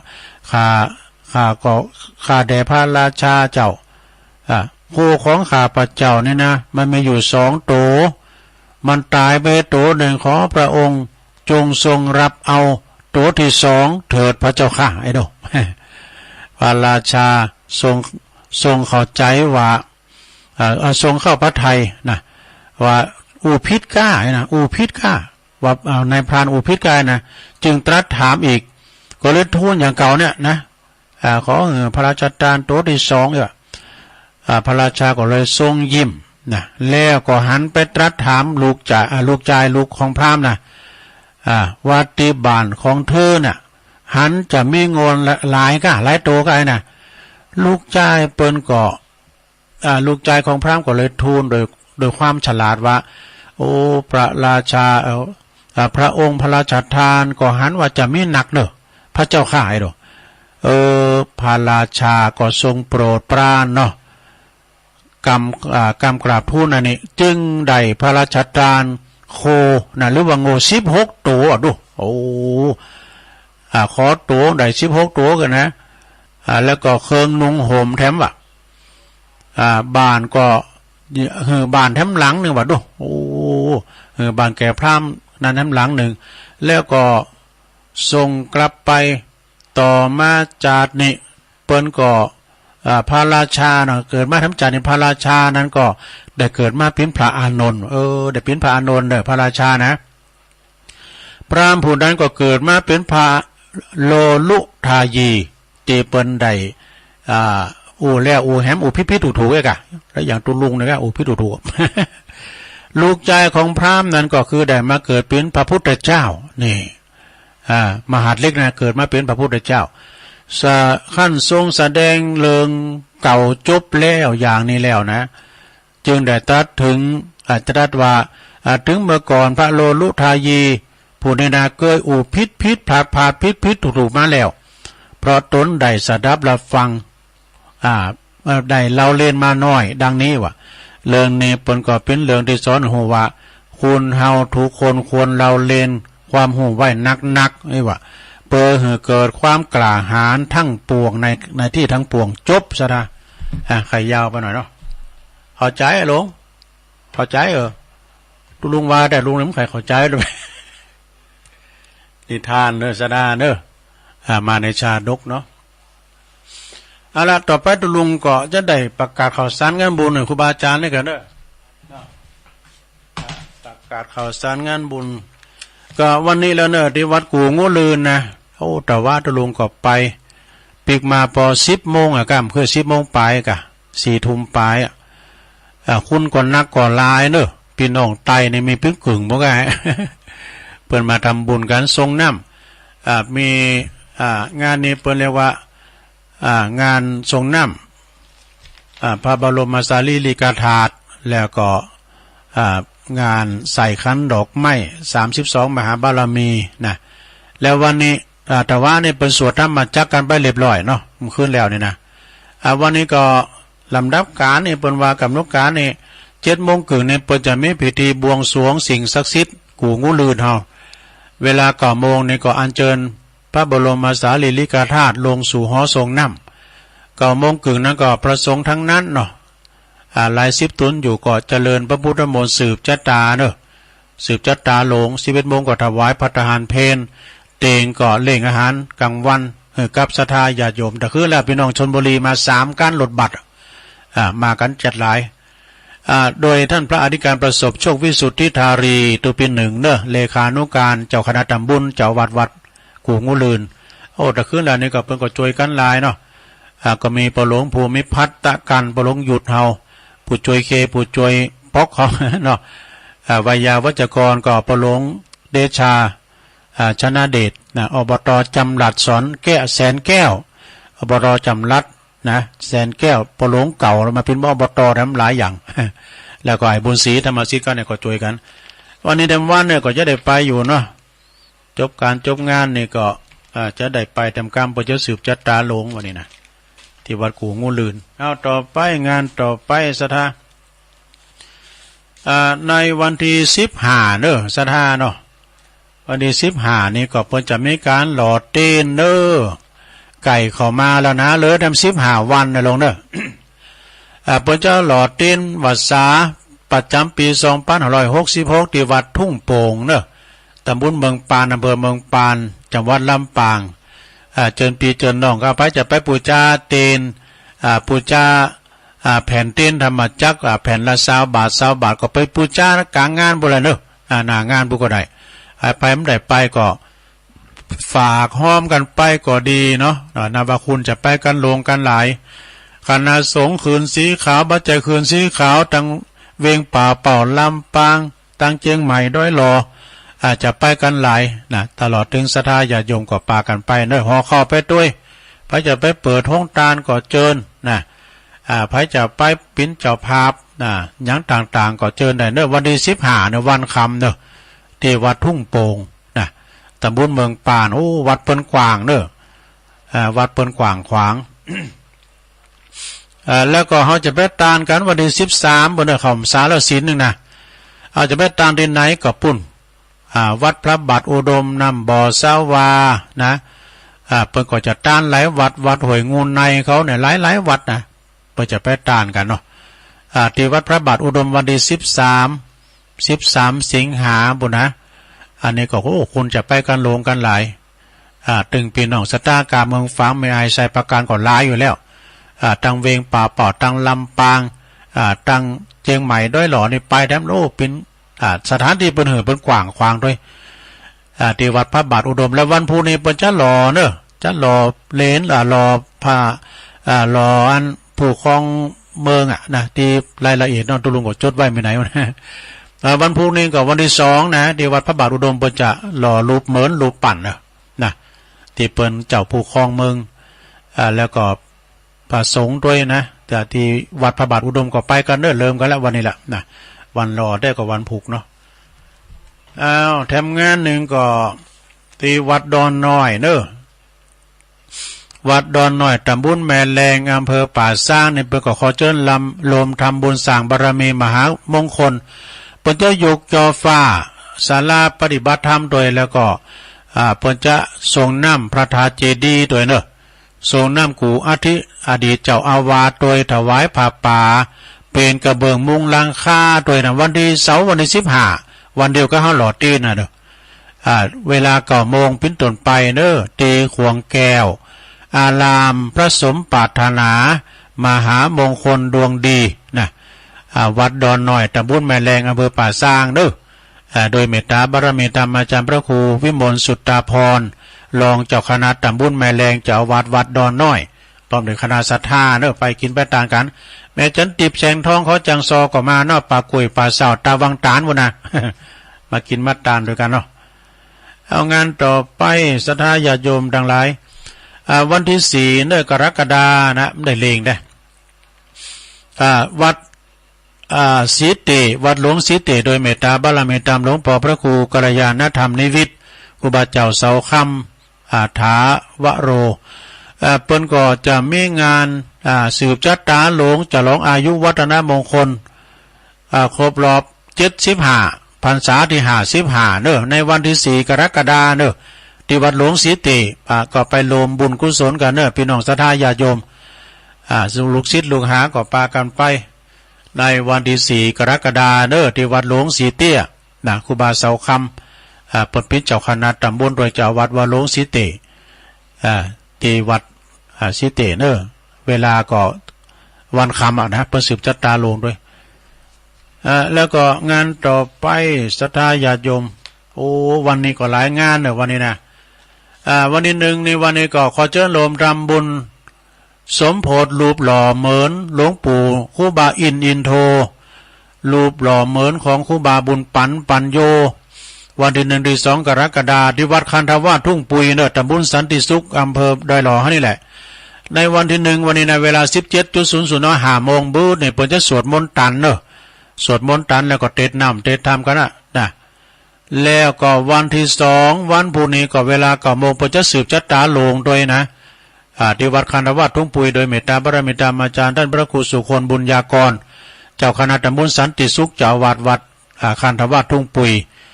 แล้วก็ท่านพระอาจารย์ท่านพระมหาชันชัยธรรมเมธีปริญธรรม9 ประโยครองเจ้าอาวาสแล้วก็เลขานุการเจ้าคณะตำบลด้วยเนาะไอพี่ชาเนี่ยฝากประกาศมานะไปกินแป้ตานเปิดมีสุวรรณบ้านดอนวันคำเนอะทีมงานก็เบอร์นะเมื่อคืนก็มีย้อนยุกด้วย เชิญไปกินแป้ตานกันนะเอางั้นต่อไปศรัทธาญาติโยมทั้งหลาย1 2เหมือนกันเนอะวันนี้วันพุธนะงานประเพณีส่งน้ำพระธาตุเจดีย์ศรีวังสะแกงเนอะวัดวังสะแกงตำบลวังผางอำเภอเวียงหนองล่องโดยอาจารย์แสวงเนาะวันนี้เริ่มแล้วนะเมื่อคืนเพิ่งมีแข่งบอกไฟดอกด้วยบอกไฟอย่างหลายอย่างนะแล้วก็มีแข่งกองลงด้วยผูกแข่งกองลงด้วยมีซอจันทิพย์แล้วก็พันนีเปิ้นจะไปซอด้วยมีย้อนยุกถึง2 คืนเริ่มวันนี้ด้วยจันทิพย์จอมตองพันนีแม่แตงโอ้เปิ้นซอโมนเนอะนี่นะไปฟังซอกันได้ที่วัดวังสะแกงตำบลวังผางอำเภอเวียงหนองล่องเนาะงานต่อไปทำงานหนึ่งอันนี้ก็ในวันที่19แล้วก็22 กรกฎาคมก็งานประชุมเพลิงศพเด้อในเมตตาบารมีธรรมท่านพระครูสังฆรักษ์สมบัติอภิรัมมณีโยอดีตเจ้าอาวาสวัดเหล่ายาวใต้เปิ้นได้ละสังขารไปนะฮะโดยวัย61นะพรรษา51พรรษา41ก่ะแล้วก็เปิ้นจะประชุมเพลิงอายุของเปิ้นนั้นก็ได้อยู่61 พรรษา41เนอะเปิ้นจะเริ่มอาราธนาสรีระลางอะไรดวงวิญญาณของพระครูขึ้นนอนพระศาสตร์เม่นใหม่นกฮัสเดลิงในวันที่19ทำบุญ3 วัน3 คืนวันที่22ก็ประชุมเพลิงศพกันต่อไปนะก็ขอเชิญชวนเนอะพี่น้องศรัทธาลูกศิษย์ลูกหาศรัทธาญาติโยมไปรวมกินรวมทานรวมทำบุญส่งสการต้านขาบเรียกว่าปล่อยล่อเนอะในเมตตาอันนี้ก็เจ้าภาพเก้าเนาะในเมตตาบารมีธรรมพระบดิกาจรูนฐานะทินโนเจ้าคณะตำบลเหล่ายาวแล้วก็รักษาการแทนเจ้าวัดเหล่ายาวใต้ด้วยนะตุลุงก็จะได้ไปช่วยโอ้ยาเปิ้นมีอินทรีย์ชีวิตอยู่ก็เปิ้นก็ลืมตุลุงมีการมีงานก็บอกก็ไปช่วยงานสนองงานเปิ้นตลอดนะแล้วก็งานต่อไปศรัทธาญาติโยมทั้งหลายงานต่อไปถ้ามัน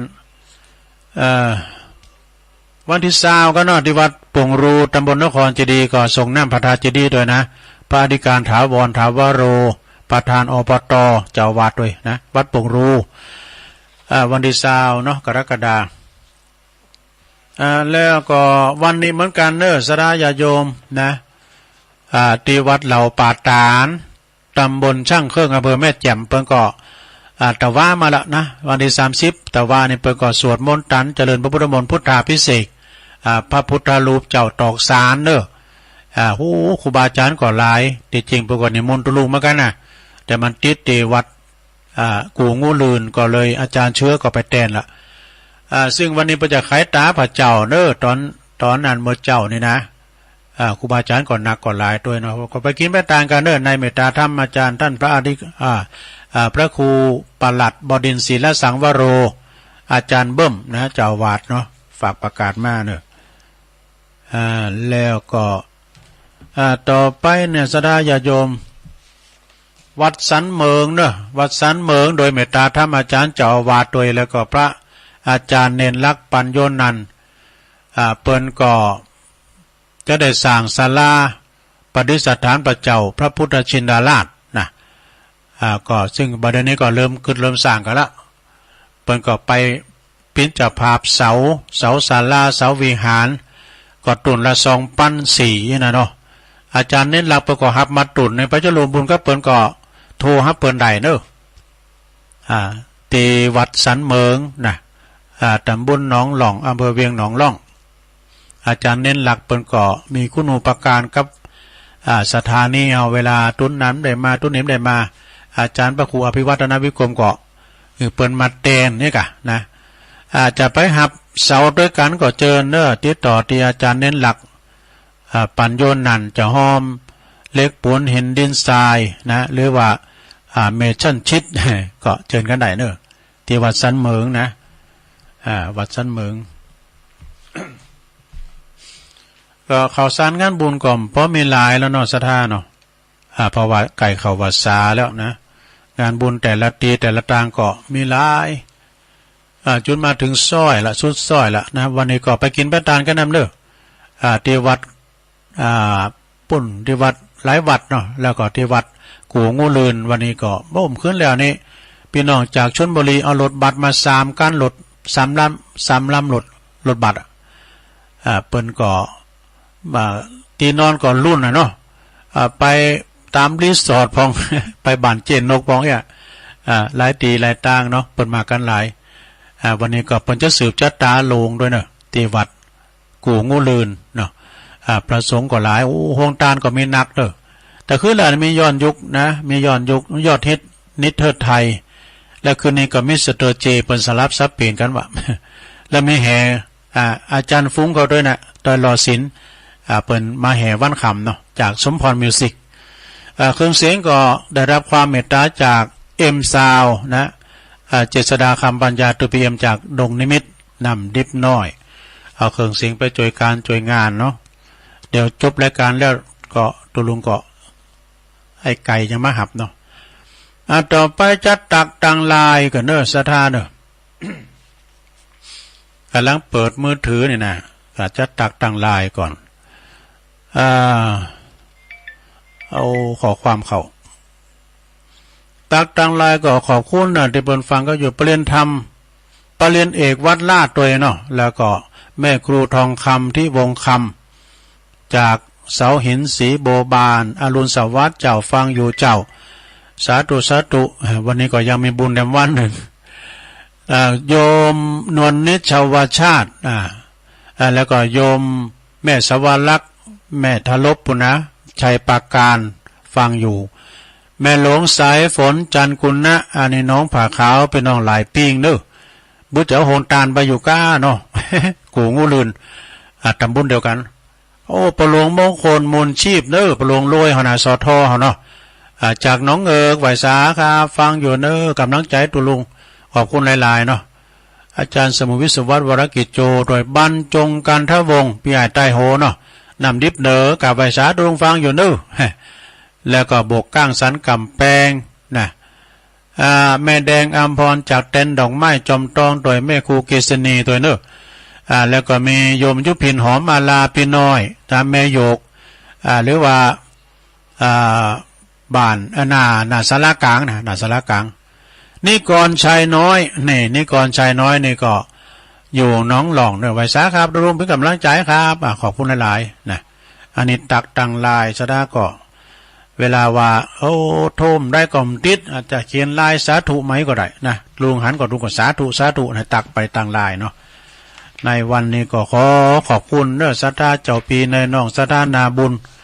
ได้มาฟังกันก็ดีนะจบจากตุลุงแล้วก็ฟังเสียงธรรมจากวัดจันทร์วันนี้วันเสาร์นะท่านพระมหานิคมเพิ่นก็จะได้ออกรายการตัวยังได้บอกเบอร์เดี๋ยวมาแล้วรถเปิดเบอร์แล้วเนาะ0899556506จะลองเปิดสายบอกว่ายังเหลือเวลาหลายเจริญปอนราชการขอบหลวงพ่อกฤษเนาะหลวงพ่อกฤษก็ง้อเหมือนกันนะหลวงพ่อฟังตาเจ้าฟังเมื่อกี้ถือนะฟังมาฟังแล้วเนาะชัดเจนนี่นะพุทธอุทยานปางโม่เนาะเชียงดาวเป็นกำลังใจให้ทุกลูกทุกหลานนะกราบนมัสการหลวงพ่อครับแข็งแรงนะครับแข็งแรงด้วยกันนะครับนะครับถ้าเป็นไปได้นะวันที่17วันที่13วันที่13ก็ไปตาลเตียนด้วยกันนะที่พระบาทอุดมผมก็จะกลายพระผ่านไปทั้งดีเพลงอเลียหน่อยกะเจริญปอนเจ้าไว้เจ้าไว้ครับพ่อตัวนะเจ้ายายน้อยกาดนัดหลีวิทยุหน่อยนะวิทยุมันจะย้อนยายน้อยกาดวันนี้จบดีได้ยินได้ขันได้หันตะวันกับคุณเจ้าวันบุกวันเอพ่อแม่แก่เฒ่าวันบุกตอนเจ้าจักหันตะวันหากเป็นกรรมมันตุยมาตันหันตะวันกับคุณเจ้า4 โมงไปแล้วมีแก้วหนุ่มเฒ่าลุกกันเจ้าฟังตุลุงยองอุเตอ3 วันก็คงเหลือ2มาอู่กำยองฟังเจ้าอนุรักษ์ไว้ยิ่งใจหนุ่มเฒ่ากำยองเฮาเจ้าจักไปหึงหายอนุรักษ์ไว้พี่น้องทั้งหลายก็อู่กันไว้นายเจ้าค่ะกำยองมันรักกำเจ้ากำมันรักเซ็ตเจ้าภาษาไทยแปลว่าเงียบเจ้าไว้สาเจ้าแล้วอยู่2 วันอย่าไม่น้อยว่าเนี่ยวันเสาร์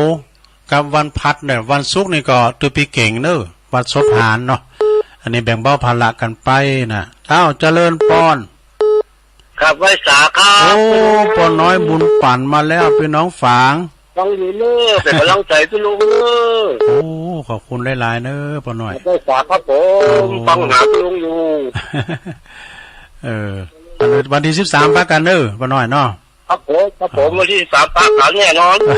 วันพุธก็จะขึ้นไปแล้วนี่วันพุธก็จะขึ้นไปแล้วดีละพรุ่งนี้เปิ้นก็มีงานเนาะเปิ้นรอครับยินดีปอนน้อยหลายๆเด้อพระเจ้าสาครับพระเจ้าสาธุปอนน้อยบุญปันมโนครเด้อเสาหินฝางบุญนะเนี่ยขอบคุณเจริญปอนเอาไปสาเจ้าตะลงฟังตะลงอยู่แล้ววิสาวคุ้มตะวันเนาะได้ปอนหลายรอบละปอน2 รอบแล้วกะ2 รอบละนี่กำลังใจก็ดูดีเด้อเจ้าสาธุเอาไว้สาธุ0899556506โทรกันเข้ามาเจริญปอนจากไอ้สาเจ้าตะลุงแม่สีทอนะสายกับการเนาะมาแล้วแม่สีทอนี่ก่อนน้องบัวใส่ปากกาฝุ่นตกเนาะวันนี้เนาะมาตกเจ้าได้จะมืดมาได้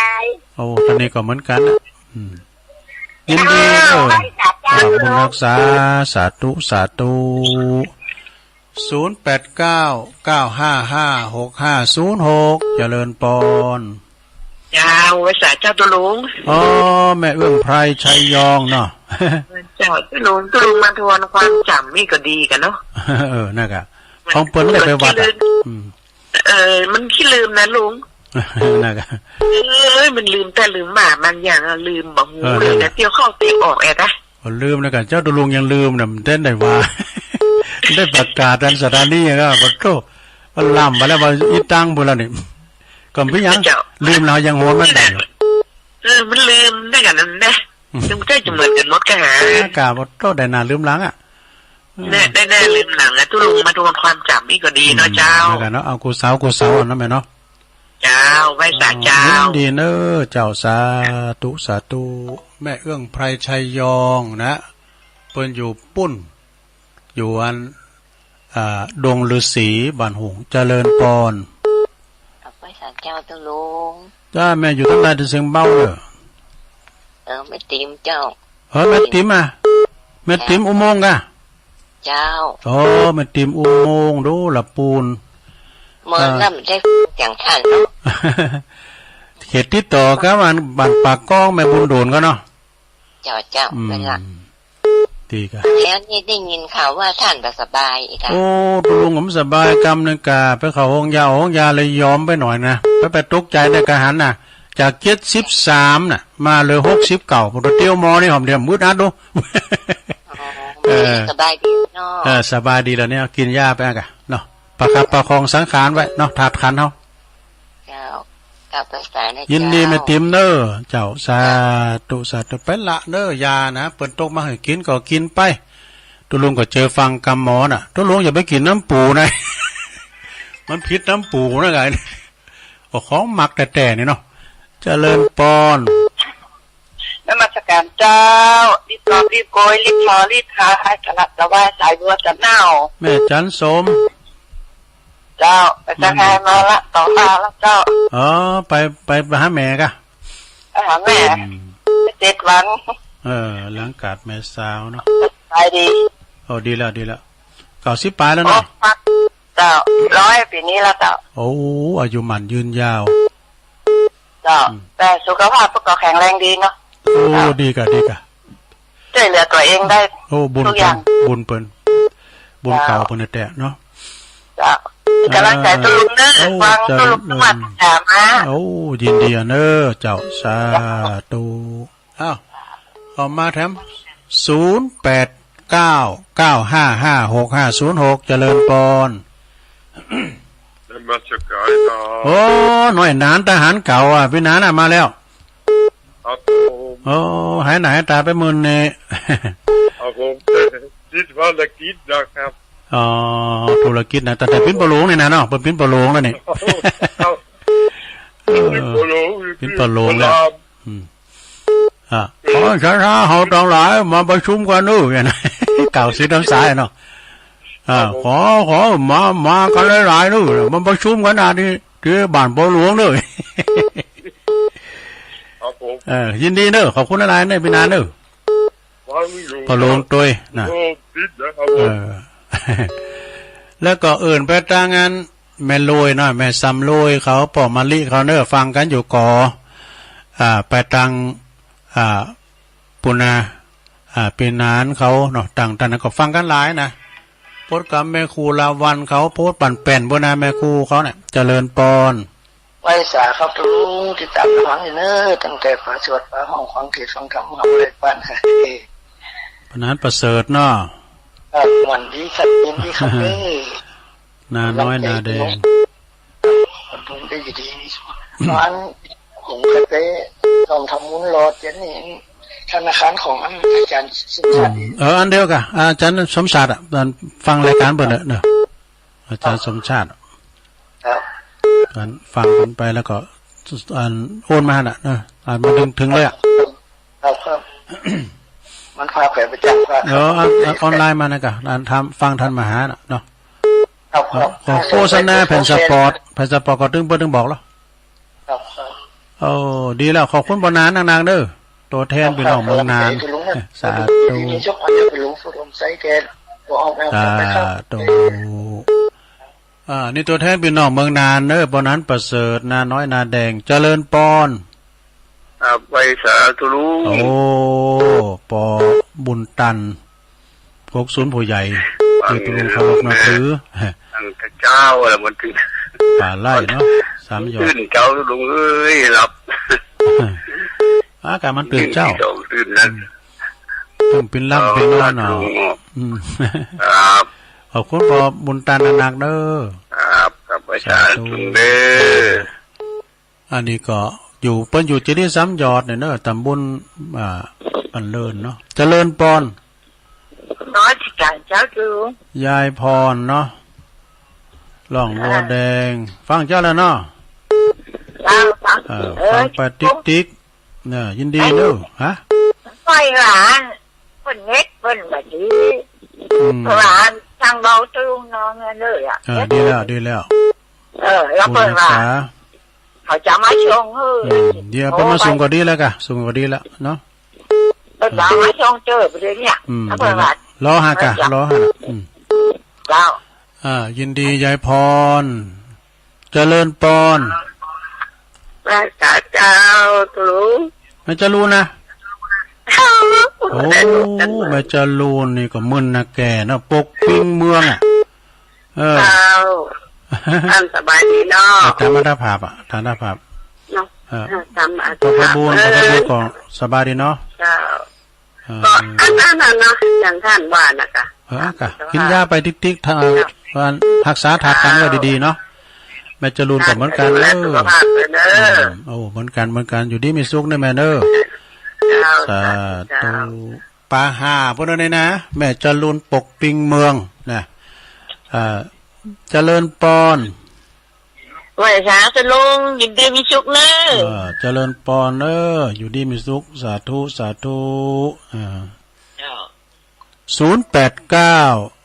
9556506เข้ามาแถมเวลาเถม10 นาทีสุดท้าย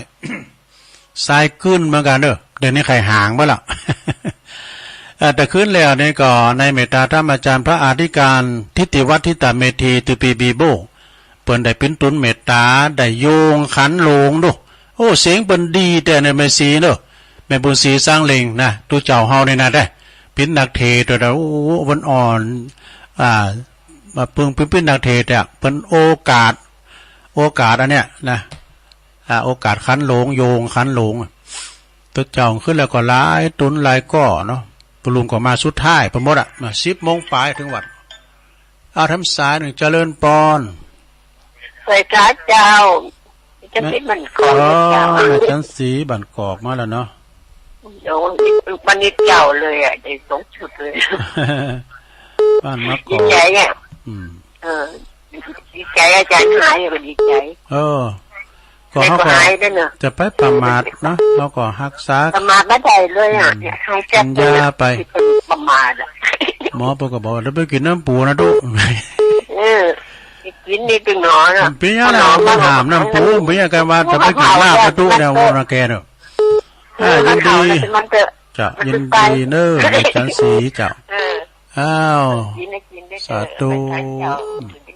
089 9556506ปังก็บ่ได้กินเนื้อตู้เนี่ยก็ยังดีอยู่นะแต่ไปกินลาบแล้วตู้เนี่ยนะแกหมดแล้วเจริญปอนภาษาเจ้าตัวลุงแม่บอกคำกินนะแม่จ้าแม่บอกว่าแม่บอกคำเนาะเจ้าฟังตัวลุงวัดตัวเจ้ายินดีหลายๆนะแม่เนอะชัดเจนเลยเนอะเห็นเนาะหวยตองซักเนาะสาธุฝนตกครับตัวลุงไปมีฝนยังมีแล้วตกมาไปค่ะแต่ว่านี่มันไปเผาเหือนปุ่นอ่ะกูงูลืนอ่ะโธ่หมอกดับปิดฝนเนี่ยมันได้ห่อนยินดีในบอกคำเด้อสาธุ089 9556506เจริญปอนสาธุเตลุงแม่เพนมาไปเลยพระเจ้าแสงไฟสว่างจ่าจะสามารถสว่างใจสว่างจ่าได้แสงไฟสว่างจ่าได้แสงธรรมเจ้า ทักมาบอกข่าวมาเด้อตัวลุงเด้อทัดกันมาเนาะ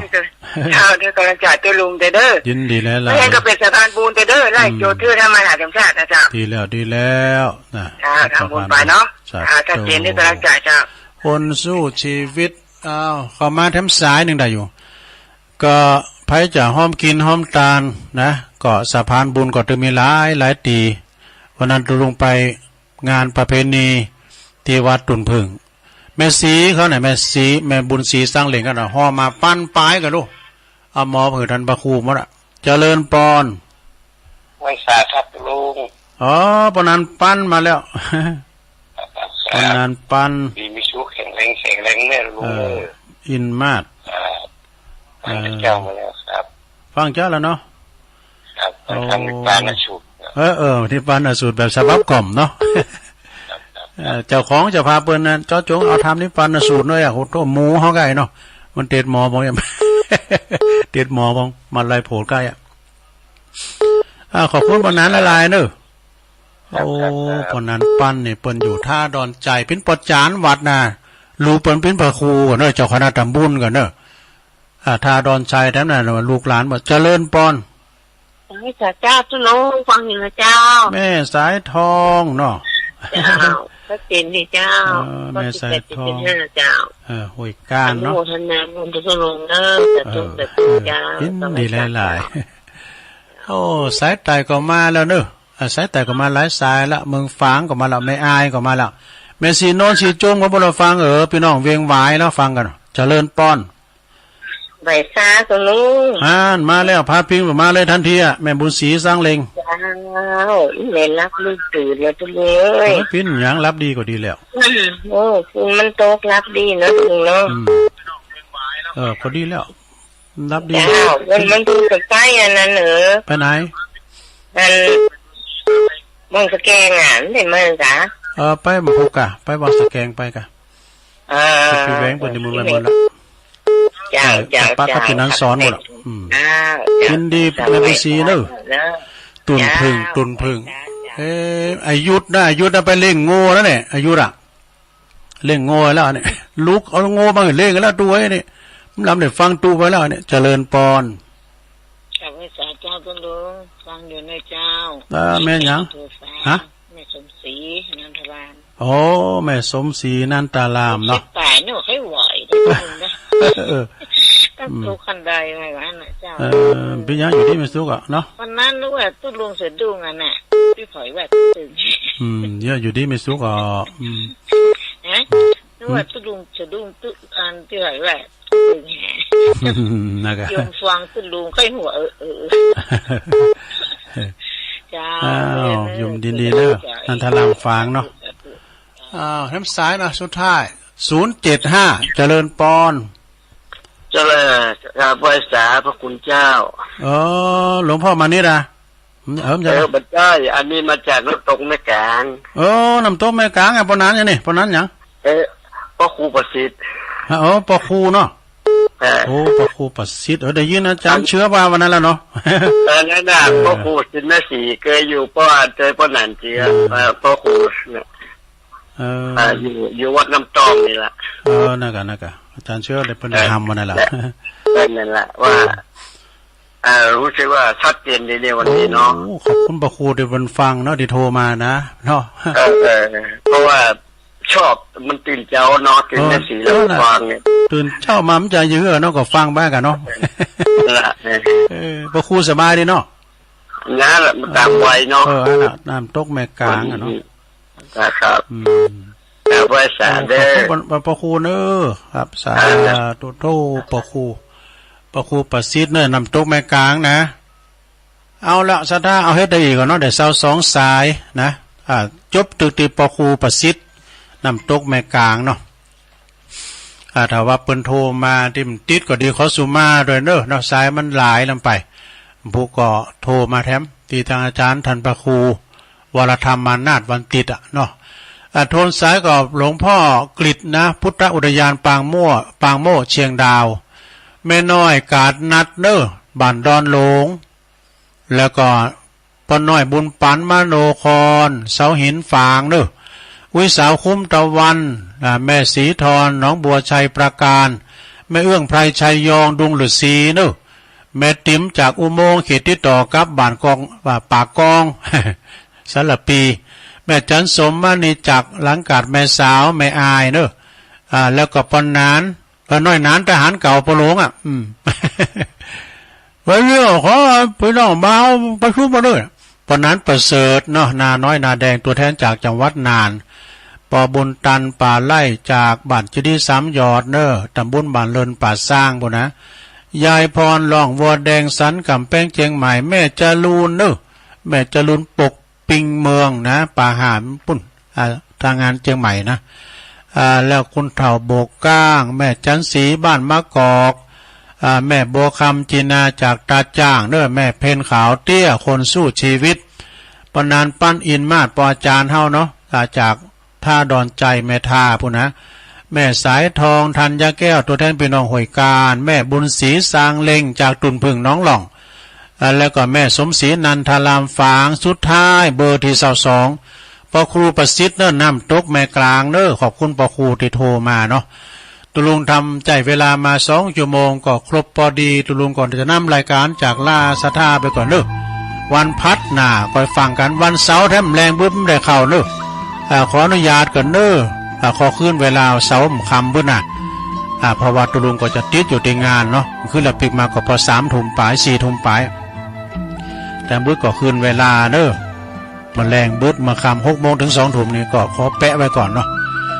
นำรายการจากลาสตาไปก่อนเนอะอยู่ดีมีสุขอายุมั่นขวัญยืนมีโจมีใจเหมือนกันจุบุจุคนต่อไปก็ฟังเสียงธรรมจากวัดจันทร์จากท่านพระมหานิคมเนอะเพลงเป็นโมนนะก็ฟังกันไปจัตตาโรธรรมาวัฏันติอายุวันโนสุขังปะลาง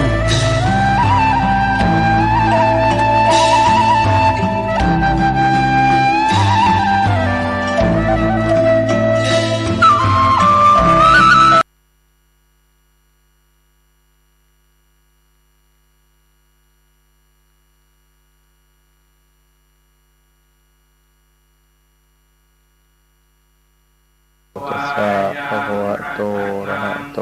สัมมาสัมพุทธัสสะนะโมตัสสะภะคะวะโตอะระหะโตสัมมาสัมพุทธัสสะนะโมตัสสะภะคะวะโตอะระหะโตสัมมาสัมพุทธัสสะวันนี้ญาติโยมก็มีโอกาสดีที่ได้มาเข้าวัดถือศีลฟังธรรมปฏิบัติธรรมกันเช่นเคยทุกวันเสาร์อาทิตย์ที่เรามีโอกาสได้หยุดการงานปลดปล่อยละวางหน้าที่ที่เรากังวล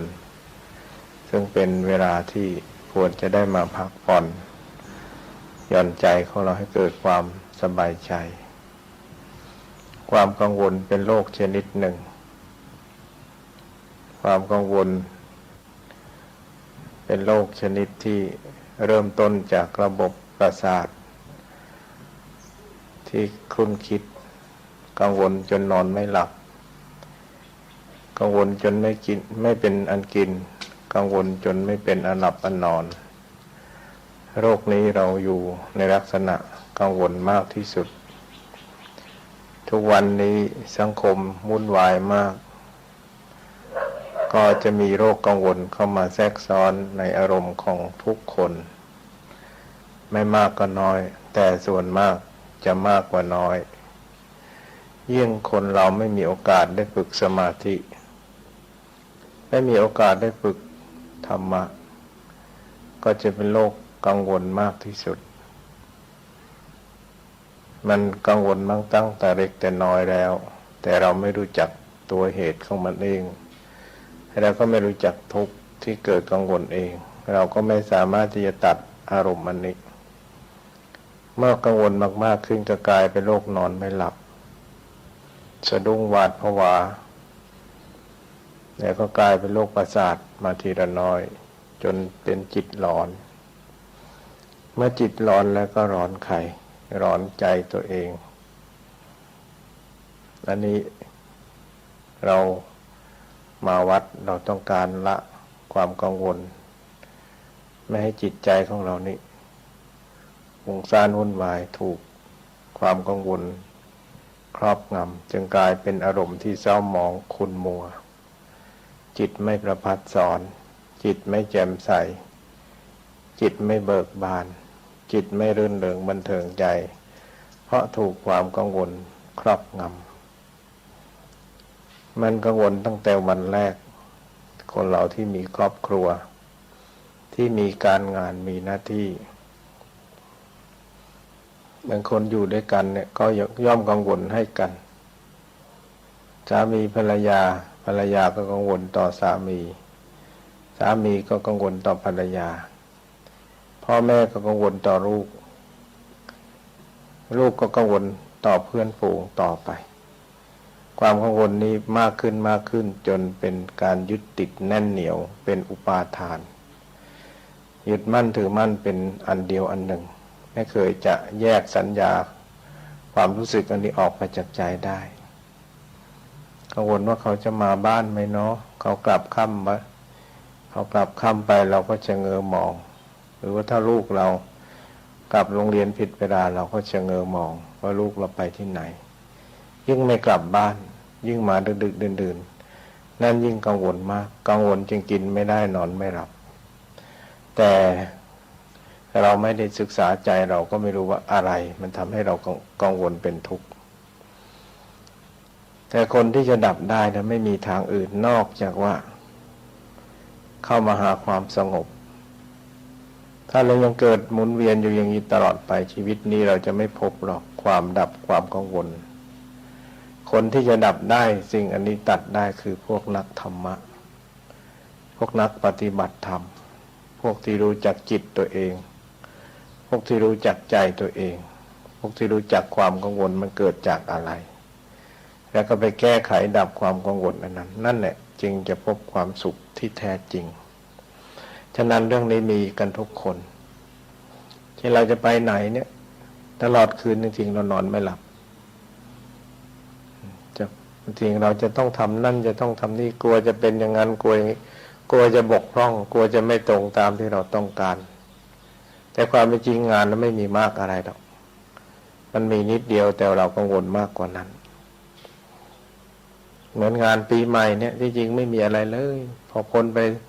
วันที่31วันที่1แล้วมันก็ไม่มีอะไรแม้แต่เราตื่นเต้นเกียมการถ้าใหญ่โตมโหฬารจะทำงานอะไรทิ้งเรากังวลมากแต่พองานหมดไปแล้วไม่มีอะไรเหลืออยู่เลยเหมือนกับเราจะทำพิธีกรรมทำบุญทำทานอะไรของเราแบบตั้งบ้านอะไรของเราเนี่ยกินเลี้ยงอะไรของเราเนี่ยเกียมการจะเหน็ดเหนื่อยรายวันเตรียมเป็นครึ่งเดือนแต่พอเรา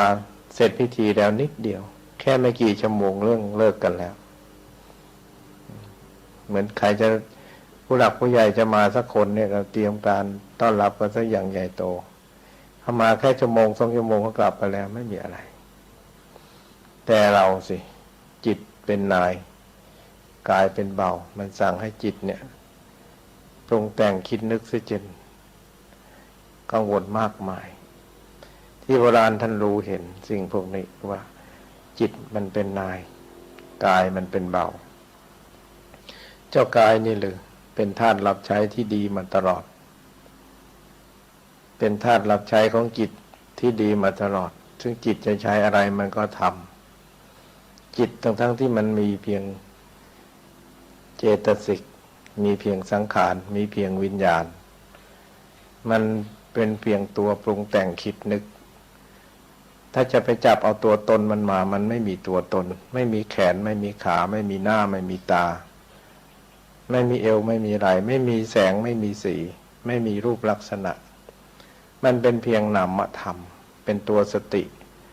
ตัวสมาธิตัวปัญญาหรือว่าตัวรู้เห็นตัวคิดนึก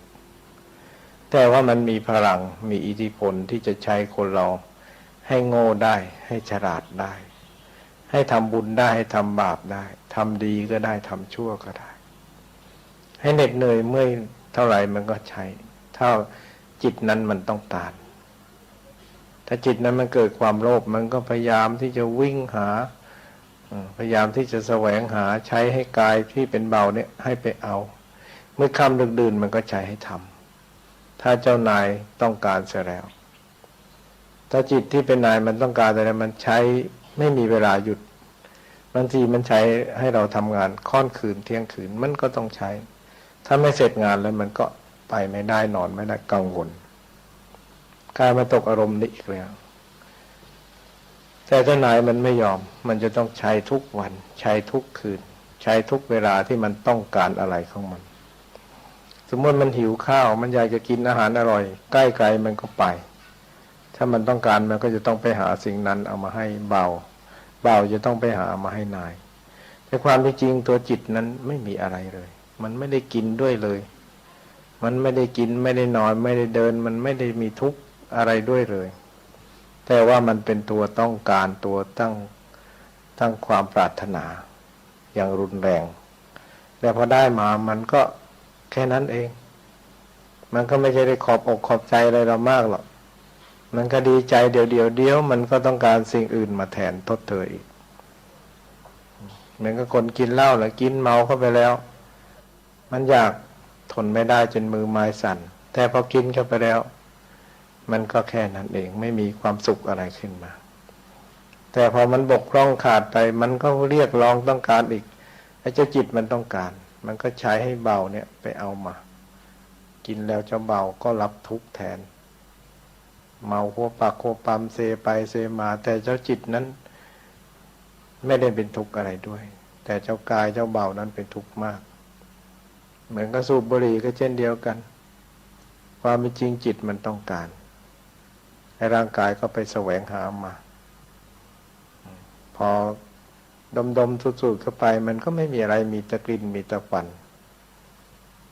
พอหายอยากแล้วจิตพอใจแล้วสักพักเดียวมันก็อยากต่ออีกมันก็ใช้ให้กายนั้นเจ้าบ่าวนั้นทำตามอีกเมื่อเราไม่รู้อิทธิพลของจิตไม่รู้อิทธิพลของนายที่เลวนายที่ชั่วนายที่มีแต่ความโลภความโกรธความหลงเจ้าบ่าวก็เป็นทาสตลอดไปใช้หัวปักหัวปั๊มไม่ได้หยุดไม่ได้สิ้นบางคนต้องเป็นทุกข์ระทมติดคุกติดตารางฆ่าตัวตายเช่นเดียวกับเมื่อเรารักใครสักคนหนึ่งเจ้านายเจ้าบ่าวนั้นมันรักใครสักคนรักถวายชีวิตจิตใจแล้วถ้าไม่ได้คนนี้ต้องตายแน่รักในส่วนที่เขาดีต่อเรานะรักหมดทั้งร่างกายเนี่ยทั้งหน้าทั้งตาทั้งการกิริยารักซะจนหมดเนื้อหมดตัวถ้าไม่ได้ต้องตายใครเป็นคนที่ผูกพันเจ้าจิตเจ้านายนั่นเองเป็นคนต้องการเมื่อต้องการรูปต้องการเสียงนั้นมาเป็นของเราเพื่อเกิดผิดหวังขึ้นมามันคิดแล้วคิดอีกคิดแล้วคิดอีกคิดตลอดคืนตลอดวันว่าไม่น่าจะเป็นอย่างนั้นไม่น่าจะเป็นอย่างนี้ไม่น่าจะเปลี่ยนแปลงเลยซึ่งเมื่อก่อนเขาดีต่อเราเขาพูดจริงต่อเราแต่เดี๋ยวนี้ทำไมจึงเปลี่ยนแปลงเราก็พารณาคิดเจ้านายของจิตมันก็คิดของมันเรื่อยไปคิดจนเสียอกเสียใจกินไม่ได้นอนไม่หลับกังวลผลที่สุดตายดีกว่าตายผู้เอาคนคิดสั้นๆด้วยการกินยาตายฆ่าตัวตายยิงตัวตายโดดน้ำตายสารพัดที่นายมันจะ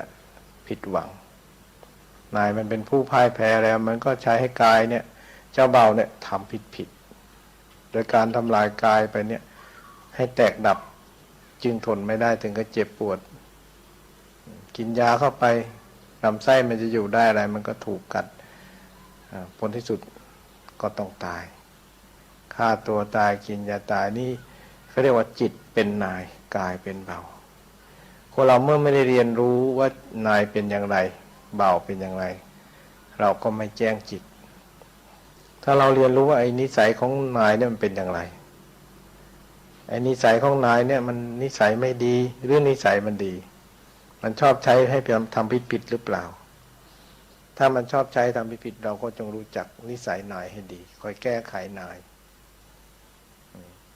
ตัวสติตัวปัญญาเนี่ยตัวสมาธิเนี่ยเป็นตัวที่จะปรับปรุงแก้นิสัยนายให้ดีได้ที่จะไม่ใช้เบาให้ทำผิด เมื่อเรารู้สภาวะตามความเป็นจริงว่าจิตเป็นนายกายเป็นเบาเราก็แยกออกจากกันได้เบาเนี่ยไม่มีอะไรมันเป็นเกิดมาจากธาตุสี่เกิดมาจากธาตุสี่เกิดมาจากข้าวเกิดมาจากน้ำเกิดมาจากดินเกิดมาจากยอดไม้ยอดไร่ที่ได้จากเลือดเนื้อของพ่อแม่ให้มาแต่เจ้าเบาเนี่ยก็จะต้องรับทนทุกข์ทรมานจากจิตเป็นผู้ใช้ตลอดมาแต่ความเป็นจริงมันเป็นอิทธิพลของจิตทั้งหมดบางทีมันทำโดยไม่มีเหตุมีผลก็มีถ้านายจิตมันอยากอะไรมันจะต้องทำตามแต่เราก็ปนมั่วไปหมดเรานึกว่ากายเรานึกว่าตัวเราต้องการแต่ที่จริงจิตมันต้องการต่างหากไม่ใช่ตัวเราต้องการแต่ถ้าเราห้ามจิตห้ามใจเสียได้หยุดยั้งนายที่คิดผิดเสียได้โดยการเอาสติเข้าไปคุ้มครองเอาสมาธิเข้าไปสงบใจเอาปัญญาเข้าไปพิจารณาจิตของนายมันก็จะหยุดการใช้เบาที่ไปในทางที่ไม่ดีได้ทำให้เกิดสงบระงับเช่นจิตมันดีนายดีเนี่ยวันนี้ไปวัดวันนี้สวดมนต์วันนี้นั่งสมาธิวันนี้ไม่ไปเต้นไปรำที่ไหนวันนี้ทำใจให้สบายสักวันหนึ่งวันนี้จะหยุดโกรธสักวันหนึ่งจะหยุดปุงซ่านสักวันหนึ่งหยุดสังคมภายนอกสักวันหนึ่งเพราะสังคมมากแล้ววุ่นวายตลอดวันเราก็ปลีกตัวเข้าสู่ที่สงบเมื่อนายดำริดีอย่างนี้เจ้าบ่าวก็สบายนั่งสบายนอนสบายเดินสบายไม่ต้องไปเต้นแรงเต้นกาไม่ต้องไปหกก้นปิดที่ไหนก็แล้วไม่ต้องไปนั่งปวดเมื่อยเพราะอะไรเพราะนายดีนายขยันนายรักความสงบรักที่จะสวดมนต์ภาวนารักที่จะเข้าหาธรรมะก็ใช้เบาไปสู่ที่ดีเบาก็สบาย1 วันเพราะนายดีนายใจบุญนายมีศีลมีธรรมก็ใช้เบาให้ทำศีลธรรมให้ดีฉะนั้นเมื่อเราพิจารณาอย่างนี้แล้วจิตเป็นนายกายเป็นเบาจิตก็เป็นเพียงนามธรรมเป็นเพียงนามธรรมกายก็เป็นเพียงรูปธรรมซึ่งมีธาตุดินน้ำไฟลมใจก็เป็นเพียงธรรมธาตุธรรมธาตุนี้ไม่มีตัวไม่มีตนไม่มีเราไม่มีเขาแต่ถ้ามีกิเลสเข้าไปยึดถือเป็นอุปาทานมีโรคกดหลงเข้าไปแล้วก็เป็นตัวตนมากที่จะทำให้ทุกคนเดือดร้อนเพราะจิตเพราะนายที่ปรุงแต่งยึดถืออันนี้เมื่อเราเข้าไปรู้เห็นด้วยสติปัญญาแล้วมันก็ปล่อยวางก็มีแต่เพียงรู้เฉยอย่างเดียวรู้ละรู้วางรู้นิ่งรู้เฉยรู้จักสงบใจเมื่อเราไปรู้ใจเมื่อไรเมื่อไปรู้ความสงบเมื่อไรมันก็ไม่มีตัวตนอะไรออกมาแสดงแต่ถ้าเผลอเมื่อไรเผลอตัวเมื่อไรมีโรคกดหลงเมื่อไรมันก็มีตัวแสดงปรุงแต่งขึ้นมามันก็ออกมาเป็นกิริยาทางกายวาจาที่ไม่ดีถ้าจิตมันดีเป็นกุศลก็แสดงออกมาทางกายวาจาใจดีฉะนั้นพวกเราจงฝึกนายที่ดีให้มีศีลให้มีสมาธิให้มีปัญญาด้วยการอบรมเข้าหาธรรมะเข้าหาศีลธรรมเพื่อหาความสุขสงบในจิตใจของพวกเราปีใหม่เนี่ยนายมันจะใช้เราไปผิดๆแหละเราก็รีบพาเข้าวัดเสียมันจะพาให้เราไปเสียเงินเสียทองไปโดยไม่มีประโยชน์เราก็พยายามดึงรังเข้ามาวัดเสียก็จะได้ไม่ต้องไปทำอะไรให้มันเสียเงินเสียทองเพราะเราก็รู้พิจารณาแล้วก็เกิดสติเกิดปัญญาว่าไอ้ปีใหม่ปีเก่าก็คนเก่านั่นเองไม่ได้เปลี่ยนแปลงนิสัยจิตใจสันดานเดิมไปได้มันก็ยังมีโรคกดหลงดวงเดิมนั่นเองพระอาทิตย์พระจันทร์ก็ยังเป็นดวงเดิมวันคืนก็ยังเป็นของเดิมฉะนั้นเราจงทำจิตของเราให้เป็นจิตดีเป็นจิตของพุทธะแล้วเราก็จะได้รับความสุขที่เราจะไม่ไปหลงใช้ไปในทางผิดๆการเข้าหาศีลหาธรรมนั้นเป็นการหาประโยชน์ใส่ตัวเองอย่างมากไม่ใช่หาประโยชน์ให้ใครเลยการที่หาประโยชน์ใส่ตัวเองนั้นเป็นความสุขสงบในชีวิตของเรา คนเราจะเบื้องต้นชีวิตก็ดีท่ามกลางชีวิตก็ดีบั้นปลายชีวิตก็ดีถ้าไม่มีบุญกุศลแล้วจะเอาอะไรมาเป็นสุขจะเอาอะไรมาสมหวังจะเอาอะไรมาสงบจะเอาอะไรมาเป็นที่พึ่งทางใจฉะนั้นนอกจากทางศีลธรรมเท่านั้นที่จะเป็นที่พึ่งทางใจของเราได้โลกเนี่ยเราใช้เท่าไรเราแสวงหาเท่าไรมันก็เดือดร้อนเท่านั้นมันก็วุ่นวายเท่านั้นมันไม่มีเงื่อนปมของมันจะจุดจบหยุดยั้งได้เลยมันก็มีแต่เรื่องเดือดร้อนปรุงแต่งเรื่อยๆไปเพราะการปรุงแต่งการสร้างอารมณ์นั้นมันมากมายจึงว่าโรคกังวลพวกเราจะดับได้อย่างไรการกังวลเนี่ยเราจะดับได้อย่างไรเพราะมันมีหน้าที่การงานมีภาระที่จะต้องรับผิดชอบมีลูกมากหลานมากมีทรัพย์มากการงานมากก็กังวลมากแต่ถ้ามันมีมากแล้วเราจะทำยังไงเราจะต้องหาความสงบให้มากหาศีลทานภาวนาหยุดยั้งในจิตใจของเราให้มากแล้วกังวลก็น้อยถึงจะมีอะไรมากแต่จิตใจมันก็มีความสงบมากก็หยุดยั้งความกังวลโรคหัวใจได้โรคประสาทได้ทำให้กินได้นอนหลับสบายใจตลอดปีที่เราจะได้มาเพราะว่าธรรมะคำสั่งสอนของพระสัมมาสัมพุทธเจ้านั้นเป็นธรรมที่สามารถจะชำระล้างหรือว่าชำระจิตใจให้เกิดความเยือกเย็นให้เกิดความสงบดับความร้อนทุกข์ใจได้อย่างมหัศจรรย์ใครจะมีทุกข์ ด้วยวิธีใดทุกข์ด้วยเรื่องประการใดๆทั้งปวงก็พอมาประพฤติปฏิบัติธรรมหรือมาน้อมนำเอาไปไว้ในกายใจก็ย่อมได้รับความสงบร่มเย็นกว่าที่เราไม่เคยมีธรรมะเช่นเราเคยมีทุกข์มีกังวลเรื่องปัญหาครอบครัว